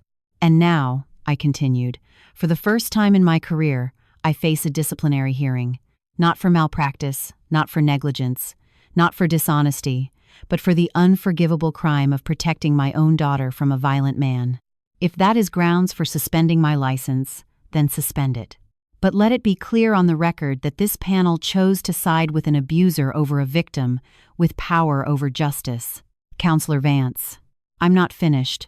I have evidence recordings that prove Helen Miller, the mother of the accused, admitted to killing her own husband 11 years ago, that she threatened my life explicitly, that she orchestrated a smear campaign against my daughter and me. All of that is being investigated by the appropriate criminal authorities, Sterling said. It is not relevant to this hearing. Not relevant? I laughed without humor. It is completely relevant because it proves that this complaint is part of a pattern of intimidation and manipulation. And you, I looked at each of them directly, are allowing yourselves to be used. I finally sat down. My heart was beating so hard I could hear it in my ears. The panel members looked at each other. There was an exchange of looks I couldn't decipher. We are going to take a 30-minute recess, Sterling announced. To deliberate, they left the room. My lawyer immediately approached. Audrey, that was intense. I don't care. They needed to hear it. Yes, but attacking the panel directly. I didn't attack them. I told them the truth. I stood up and went out into the hallway. I needed air. I needed space. I took out my phone and called Adrian. Mom, how's it going? Honestly, I don't know. I said what I had to say. Now it's a matter of waiting. Do you think they're going to? I don't know, honey. But if they do, we'll find another way. There's always another way. I love you, Mom. I love you too. I hung up and leaned against the hallway wall. I closed my eyes for a moment. When I opened them, someone was standing in front of me. It was an older man, maybe 80, with a cane and a suit that had seen better days. Counselor Vance? He asked in a trembling voice. Yes. Can I help you? No. I came to help times you asterisk. I looked at him more closely. There was something familiar in his face, but I couldn't place it. Pardon me, do we know each other? Not directly. But I knew Robert Miller. I was his first cousin. My breath hitched. I'm Albert Miller, he continued. I was the person who gave the statement in the original investigation into Robert's death, the person who was later threatened into silence. You sent the package? I asked in a whisper. He nodded slowly. I've lived with that guilt for 11 years. I knew what Helen had done to Robert. I saw him change in those last months. I saw the fear in his eyes. And when he died, I knew it wasn't an accident. Why didn't you say anything? Because I was afraid. Helen threatened me. She told me that if I kept talking, I'd have the same accident as Robert. And I was a coward. I let her get away with it. His eyes filled with tears. But when I saw what she was doing to that girl, to your daughter, I couldn't stay silent anymore. I hired a private investigator. I planted listening devices in Helen's house when I went for a family dinner. I recorded everything for 3 weeks. Why anonymously? Because I'm still afraid. Because I have grandchildren. Because the Miller family has power. But at least now the truth is out there. At least now there's a chance Helen will pay. I looked at this elderly man, shaking with his cane, who had found the courage to do the right thing after 11 years. Thank you, I said simply. Thank you for giving Robert a voice after all this time. It was the least I could do. He was a good man. He didn't deserve what happened to him. Would you be willing to testify? Officially? He hesitated. If you guarantee me protection, then yes. It's time for this to end. It's time for Robert to have justice. I gave him my card. I promised him that Detective Miller would get in touch to arrange protection. When he left, limping with his cane down the hallway, I felt something I hadn't felt in weeks. Hope. The 30 minutes turned into an hour, then 2. Finally, they called me back into the room. The 5 panel members were seated again. Their expressions were unreadable. Sterling spoke. Counselor Vance, this panel has carefully reviewed the evidence presented, the allegations against you, and your defense arguments.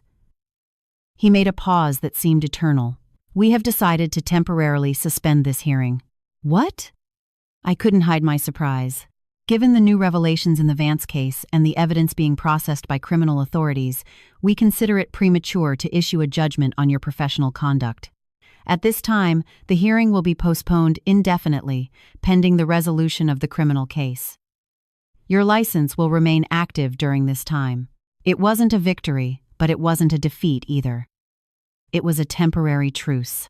However, Sterling continued, it must be clear that if at any time it is determined that you acted unethically, this hearing will resume.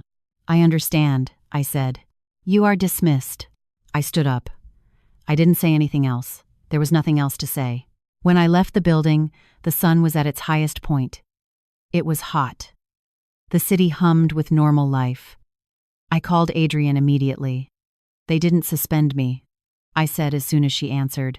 They postponed the decision. That's good. It's the best we could hope for today.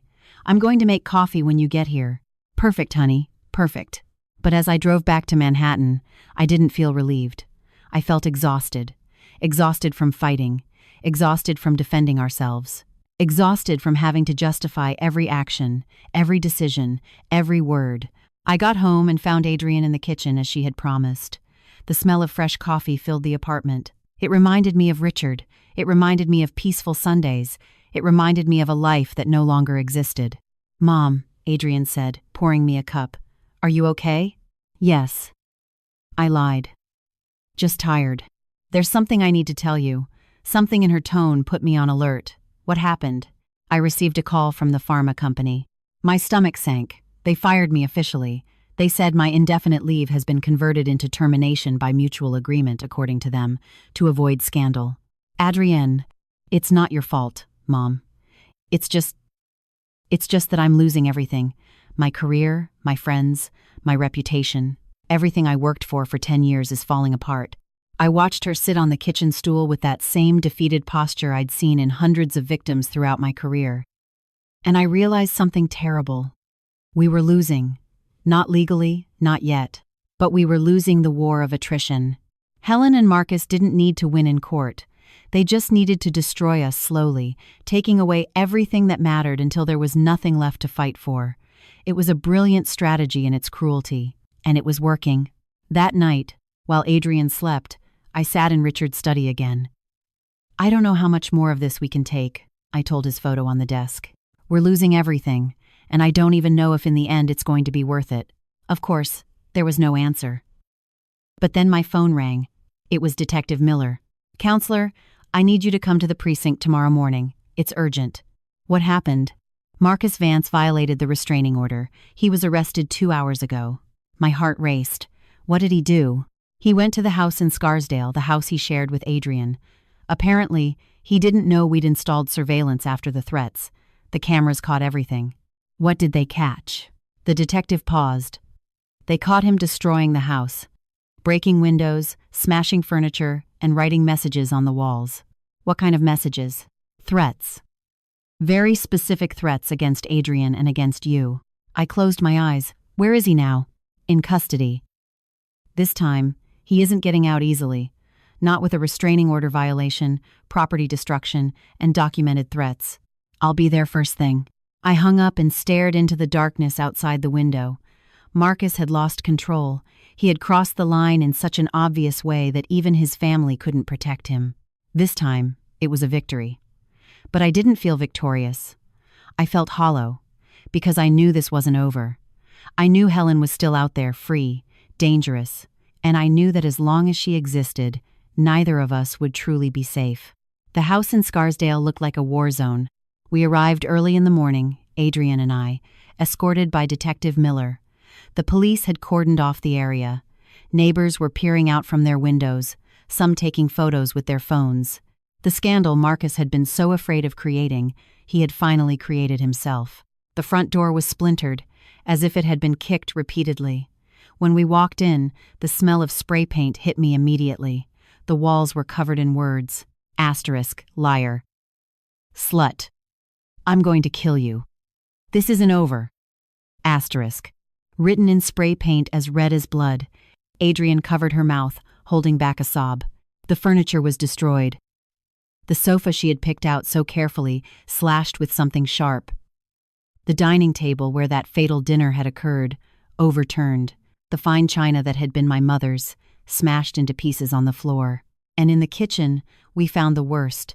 The Japanese knife Richard had given Adrian, the one that had been damaged that first time Marcus hit her, was now stabbed into the wooden island. Beside it, a handwritten note. Asterisk. For when you return. Asterisk. The implications were clear and terrifying.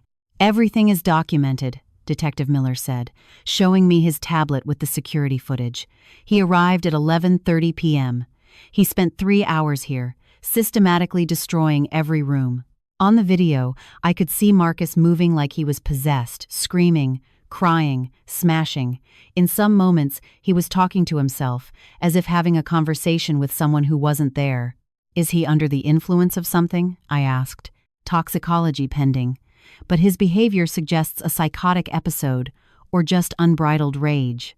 Adrian walked through the house like she was in a trance, touching the remains of her old life. I bought that lamp in an antique shop, she whispered, looking at the ceramic shards on the floor. On our first anniversary, I thought we were going to grow old together in this house. She knelt beside the fragments, touching them carefully, as if they were sacred relics of a life that no longer existed. Adrian, I said softly, kneeling beside her. This isn't your life. This was an illusion. Your real life is waiting for you. A life without fear, without violence, without having to measure every word. But Mom, look at this. Look at what my marriage turned into. Walls with death threats, furniture destroyed. How did we get here? Because you married a sick man, raised by a sick woman.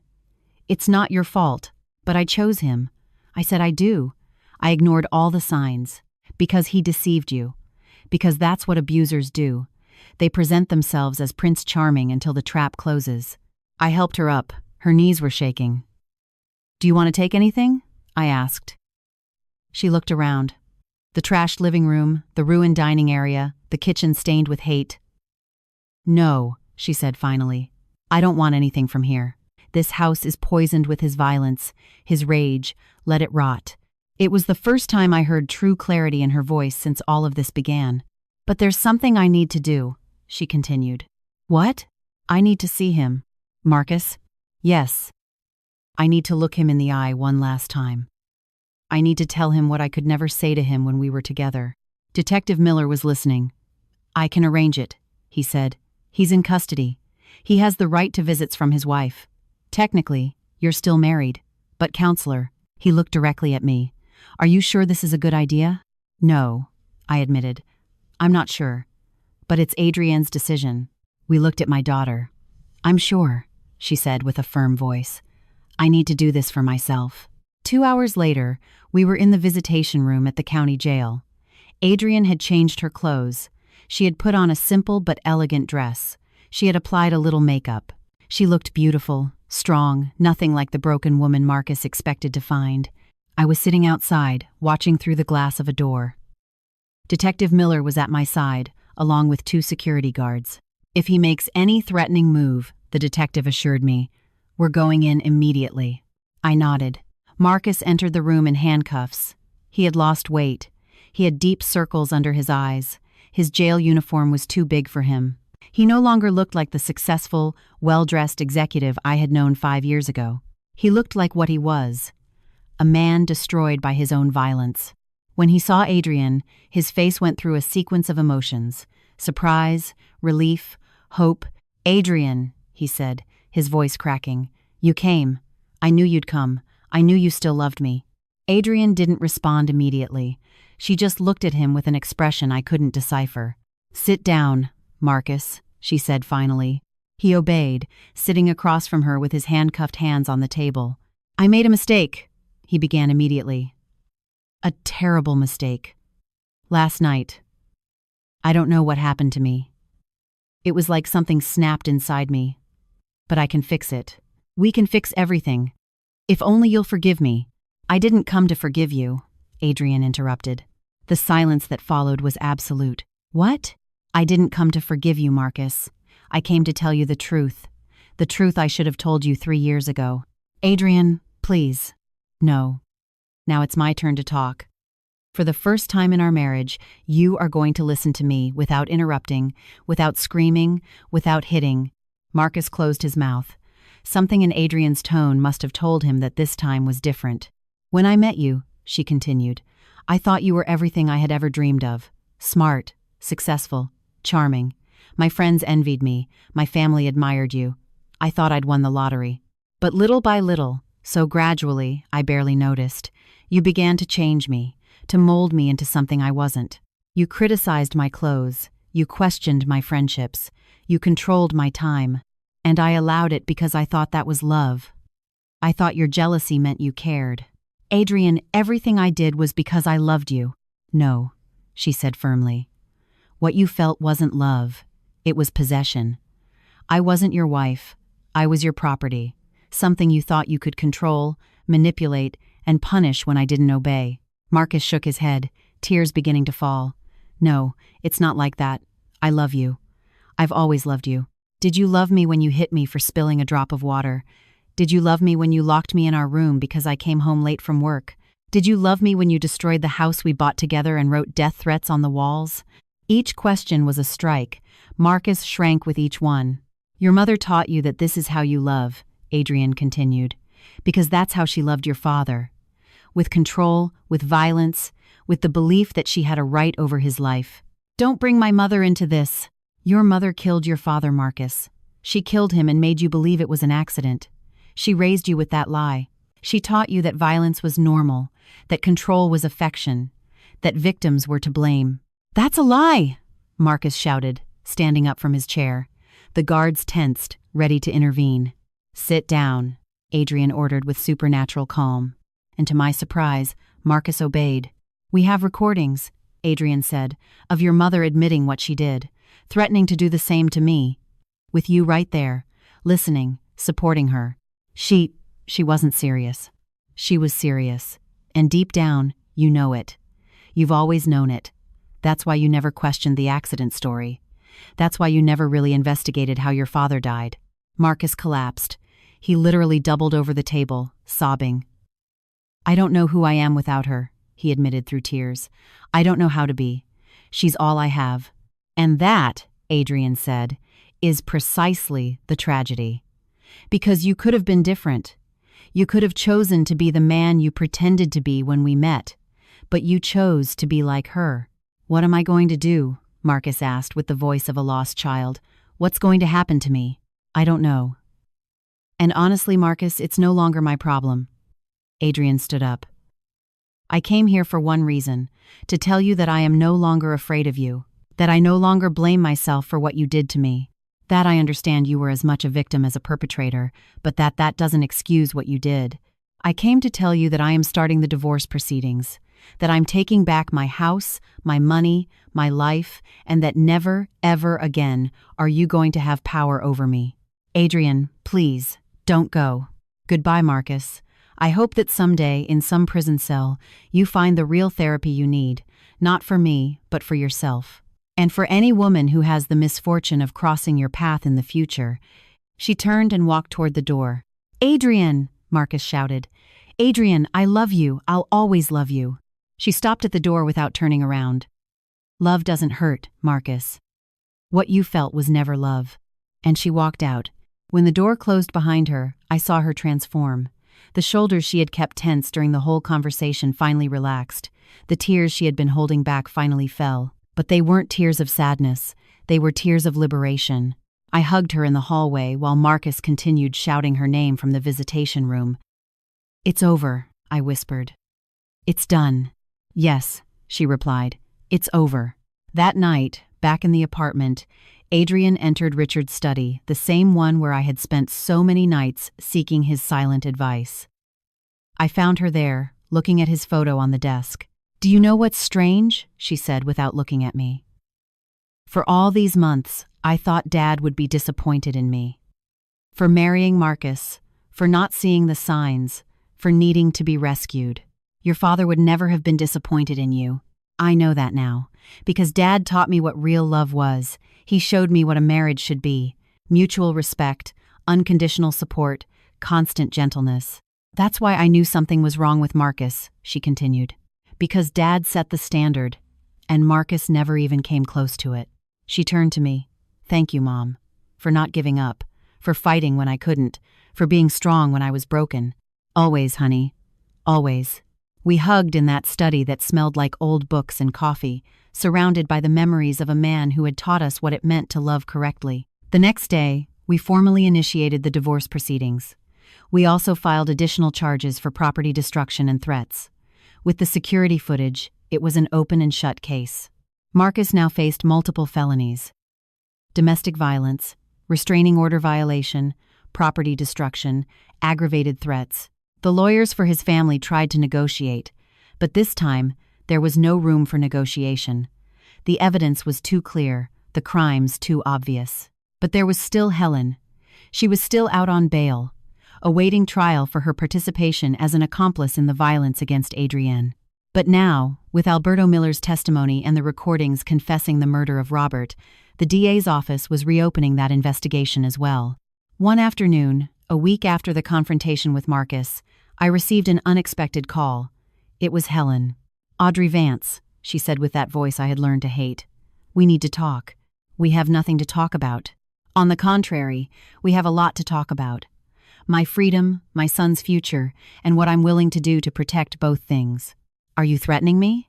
"No, dear. I'm offering you a deal. I don't make deals with killers." "How dramatic." "Listen.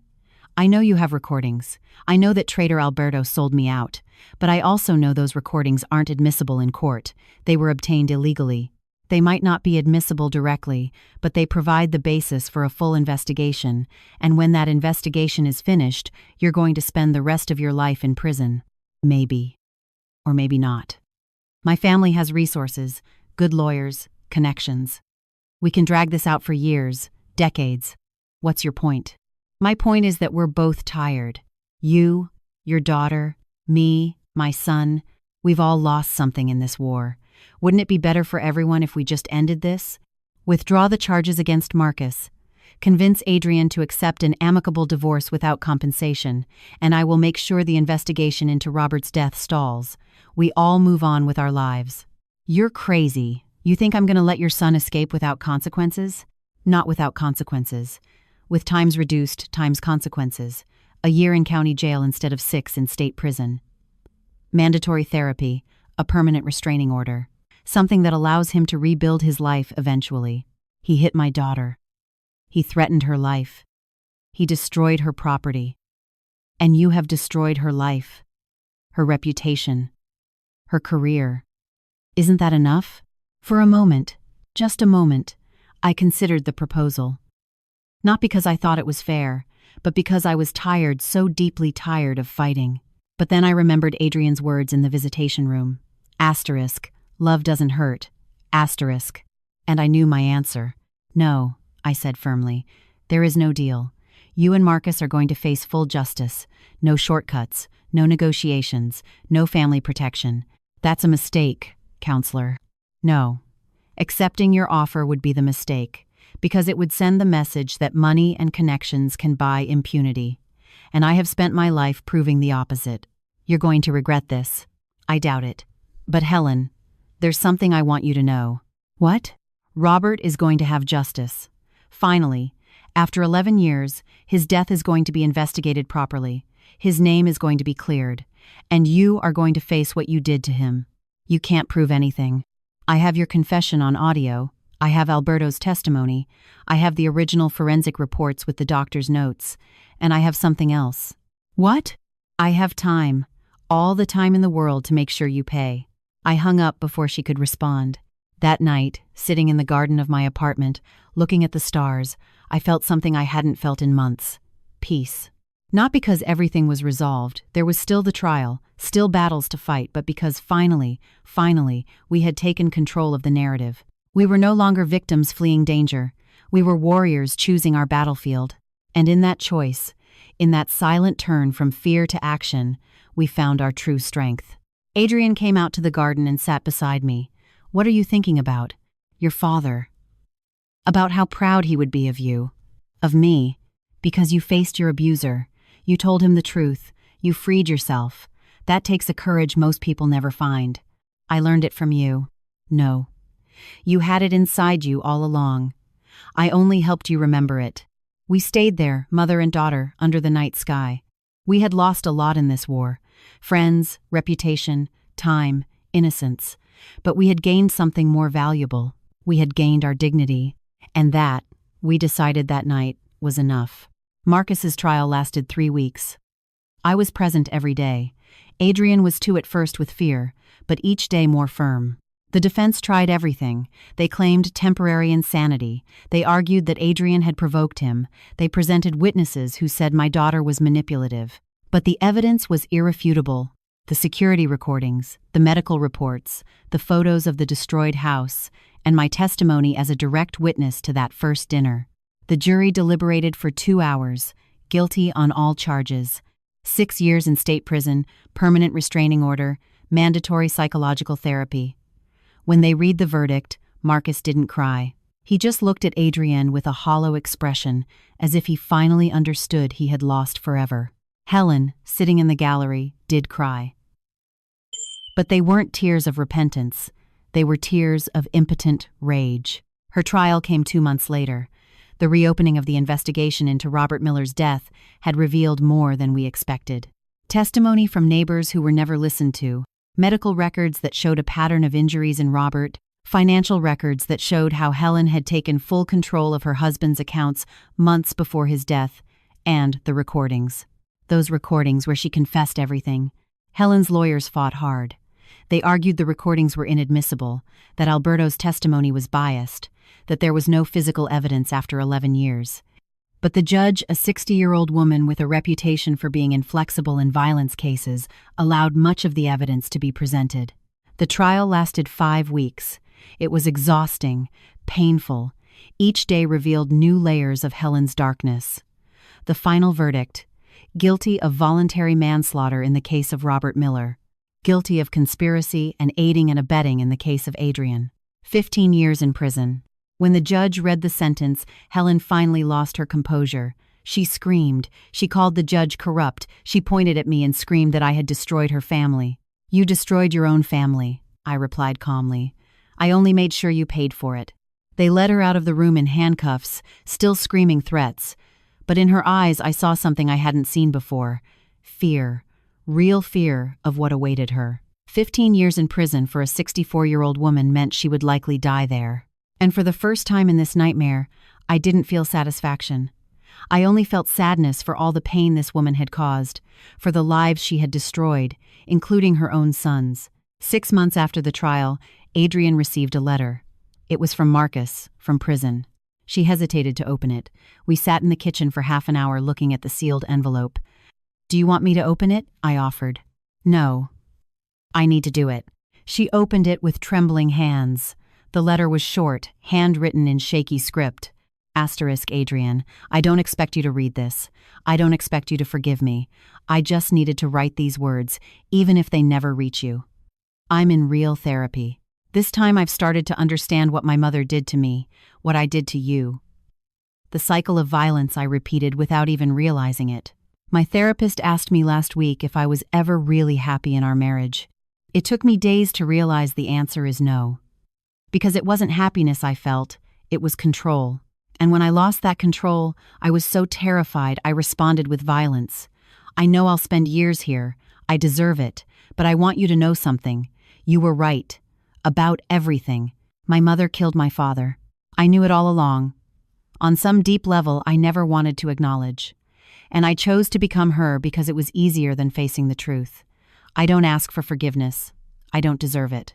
I only ask that you live, that you be happy, that you find the love I could never give you. And if you ever have a daughter, teach her what I never learned. That love doesn't control, it doesn't hit, it doesn't destroy. Love sets you free. Marcus. Adrian finished reading with tears falling on the paper. "Do you think he's sincere?" she asked. "I think he's starting to see the truth. Whether that turns into real change, only time will tell. Should I respond? Do you want to?" She thought for a long moment. "No, because anything I say to him would make it about him, about his redemption, about his process, and I am no longer part of his story." She folded the letter carefully and put it in a drawer, but I'm going to keep it, as a reminder that even monsters are human, sick, broken, but human. That same month, we received news about the Miller family. Judge Henry Vance, Marcus's uncle, resigned from his position after an internal investigation revealed he had used his influence inappropriately in multiple cases, not just ours. The cousin who worked in the DA's office also faced disciplinary charges. The family that had seemed so powerful, so untouchable, was crumbling not because of our direct actions, but because someone had finally shone a light on their shadows. And cockroaches always run when you turn on the light. Christine Richmond, Helen's friend who had called to intimidate me at the beginning, published a public apology. She said she had been deceived, that she didn't know the full truth, that she supported victims of violence. It was a lie, of course. She was just trying to save her reputation, but I ignored her. She wasn't worth my energy anymore. Adrian sold the house in Scarsdale. She couldn't bear the thought of returning there, and I understood her completely. With the money, plus the compensation the judge ordered Marcus to pay, she bought a small but bright apartment in Manhattan. A new place, without memories, without ghosts. I helped her decorate it. New furniture, bright colors, plants in every window. "It's mine," she said the day she moved in. "Completely mine. No one can destroy it. No one can take it from me." Exactly. But the true karmic justice came unexpectedly. A year after Helen went to prison, I received a call from the warden. Helen had suffered a stroke. She survived, but she was partially paralyzed. She needed constant assistance for the most basic activities. The woman who had controlled everything, who had exercised absolute power over her family, now depended entirely on others to eat, dress, and move. "Is it terrible that I don't feel sorry?" Adrian asked me when I told her. "No, it's human." She never felt sorry for her victims, but I don't feel happy about her suffering either. "That," I said, "is what makes you different from her. That is what makes you better. Life, we discovered, has a poetic way of collecting its debts." Marcus, the man who used his strength to control, now lived in a cell where he had no control over anything. Helen, the woman who had taken away Robert's mobility in life, had now lost her own mobility, and we, the ones who had been pushed, hit, threatened, now walked free. It wasn't revenge. It was balance. The universe finally finding its middle ground. 2 years after the arrest, Adrian got a new job at a smaller company, but with a boss who valued her talent and respected her boundaries. She started going out with her friends again. Some of the old ones returned, apologizing for having abandoned her. Adrian forgave them, but kept her distance. She had learned who her true allies were. She even started dating someone new, a doctor she met at a conference. Gentle, patient, with no need to control her. "He's so different, Mom," she told me one afternoon while we had coffee at her apartment. "He asks my opinion. He respects when I say no. He encourages me to spend time with my friends. It's so strange that it's normal. That's how it should always be. I know that now. Thanks to you. And thanks to Dad for showing me what real love looks like." As for me, my license was never suspended. The disciplinary hearing was officially closed without action. My firm survived the IRS audit without problems. And more importantly, I received calls from 5 different women saying that my case with Adrian had given them the courage to report their own abusers. "I saw how you fought for your daughter," one of them told me. And I thought, if a successful lawyer wasn't ashamed to admit her daughter was a victim, then I shouldn't be either. That was my real payment. Not money, not public recognition, but knowing that our nightmare had lit the way for others. One afternoon, 3 years after that fatal dinner, Adrian and I visited Richard's grave. We brought fresh flowers, cleaned the headstone, sat on the grass beside it. "Hi, Dad," Adrian said. "I'm sorry I haven't come in a while. I've been busy rebuilding my life. I want you to know that I'm okay, finally. Really okay. I have a job I love. I have true friends. And I met someone. Someone who treats me the way you treated Mom, with respect, with gentleness. And Mom," she continued, "Mom was exactly who you always said she was. A warrior, my heroine." I wiped my tears silently. "We miss you," Adrian said. "We miss you every day. But I think you'd be proud of us, of how we survived, of how we fought." The wind blew softly, moving the leaves of the nearby trees, and for a moment, just a moment, I could swear I heard Richard's laughter, his laughter that said, Asterisk, of course I'm proud. I always have been. Asterisk. We left the cemetery hand in hand, mother and daughter, walking toward the future, a future without fear, without violence, without having to look over our shoulders. Justice had been served not perfectly, because human justice never is, but sufficiently, and karma, that cosmic balance we so struggle to believe in, had done its part. Those who caused pain now lived in pain. And those who suffered now walked free. That's how the universe works, we discovered. Slow, imperfect, but inevitable. The truth always finds its way, and justice, though late, always arrives. Today marks 5 years since that dinner. 5 years since my blood froze upon hearing applause celebrating violence against my daughter. 5 years since I dialed that number and changed the course of our lives forever. I am sitting in my garden, the same one where Richard grew his herbs. The rosemary was finally pruned. The thyme is under control. The plants he loved now grow orderly, healthy, revived, like us. Adrian comes to visit me every Sunday. Not for beef Wellington anymore, though sometimes I prepare it in Richard's honor. She comes simply because she wants to, because our relationship is no longer marked by trauma, but by the love that was always there. Today she brought someone with her. "Mom," she says, with a smile that lights up the whole garden, "this is Daniel. The doctor she met 2 years ago, the gentle man who treats her the way she always deserved to be treated. I watch him carefully as he greets me. The way he looks at Adrian, the way he waits for her to speak first, the way he keeps a respectful distance until she invites him closer. I see respect. I see patience. I see real love. It's a pleasure to meet you, Mrs. Vance," he says with genuine sincerity.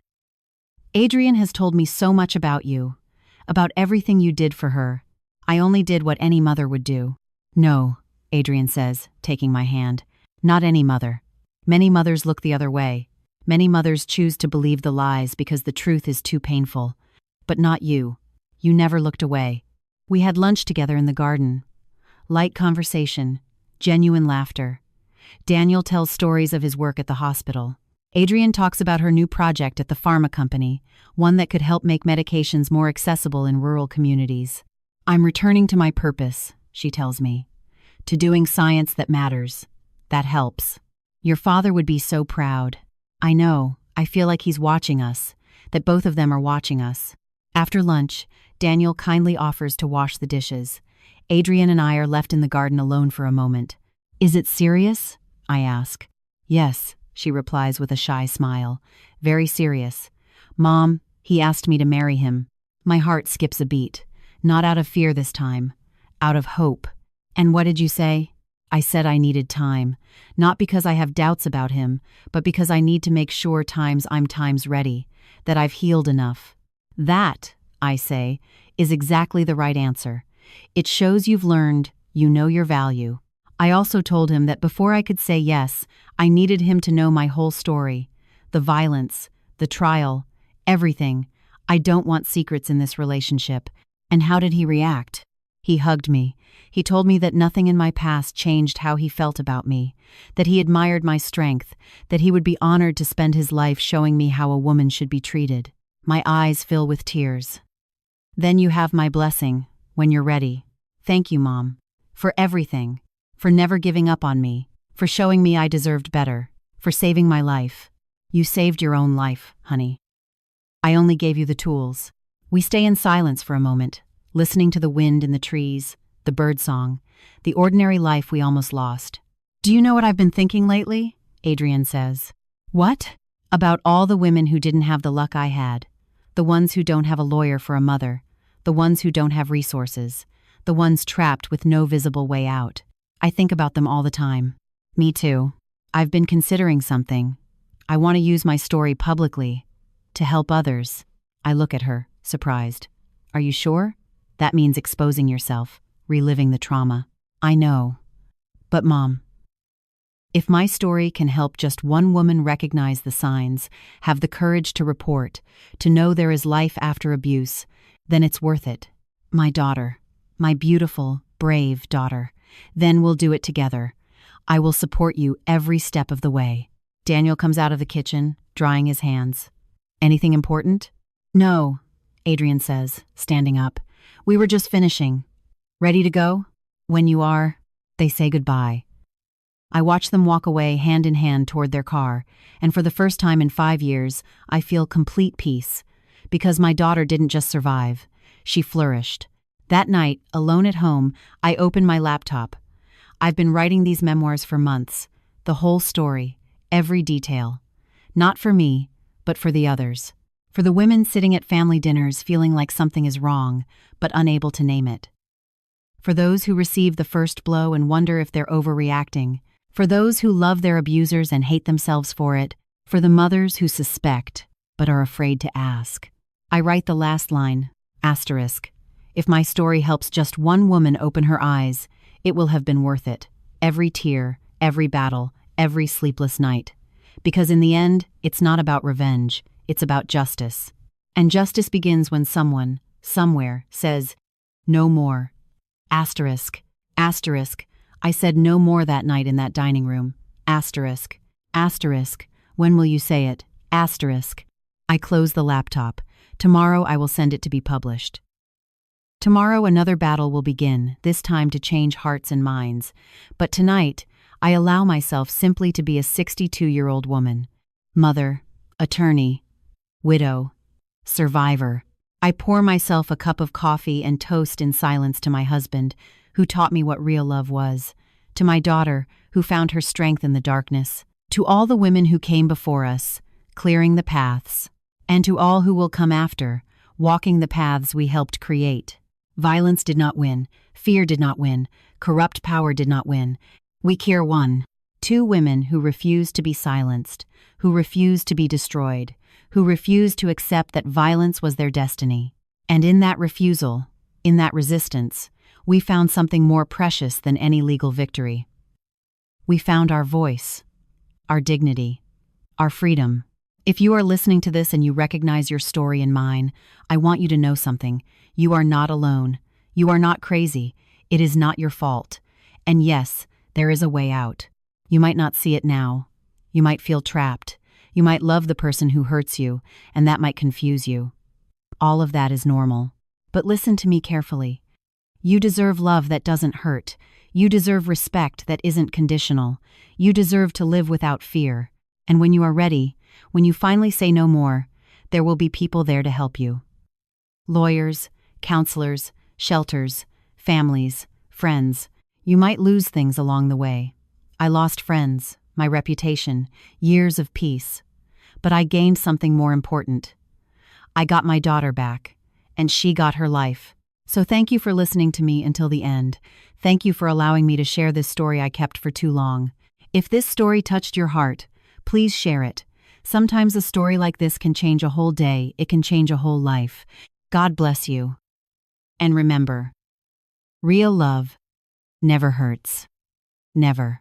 Until next time, with love, Audrey Vance, a mother who saved her daughter and a daughter who saved her own life.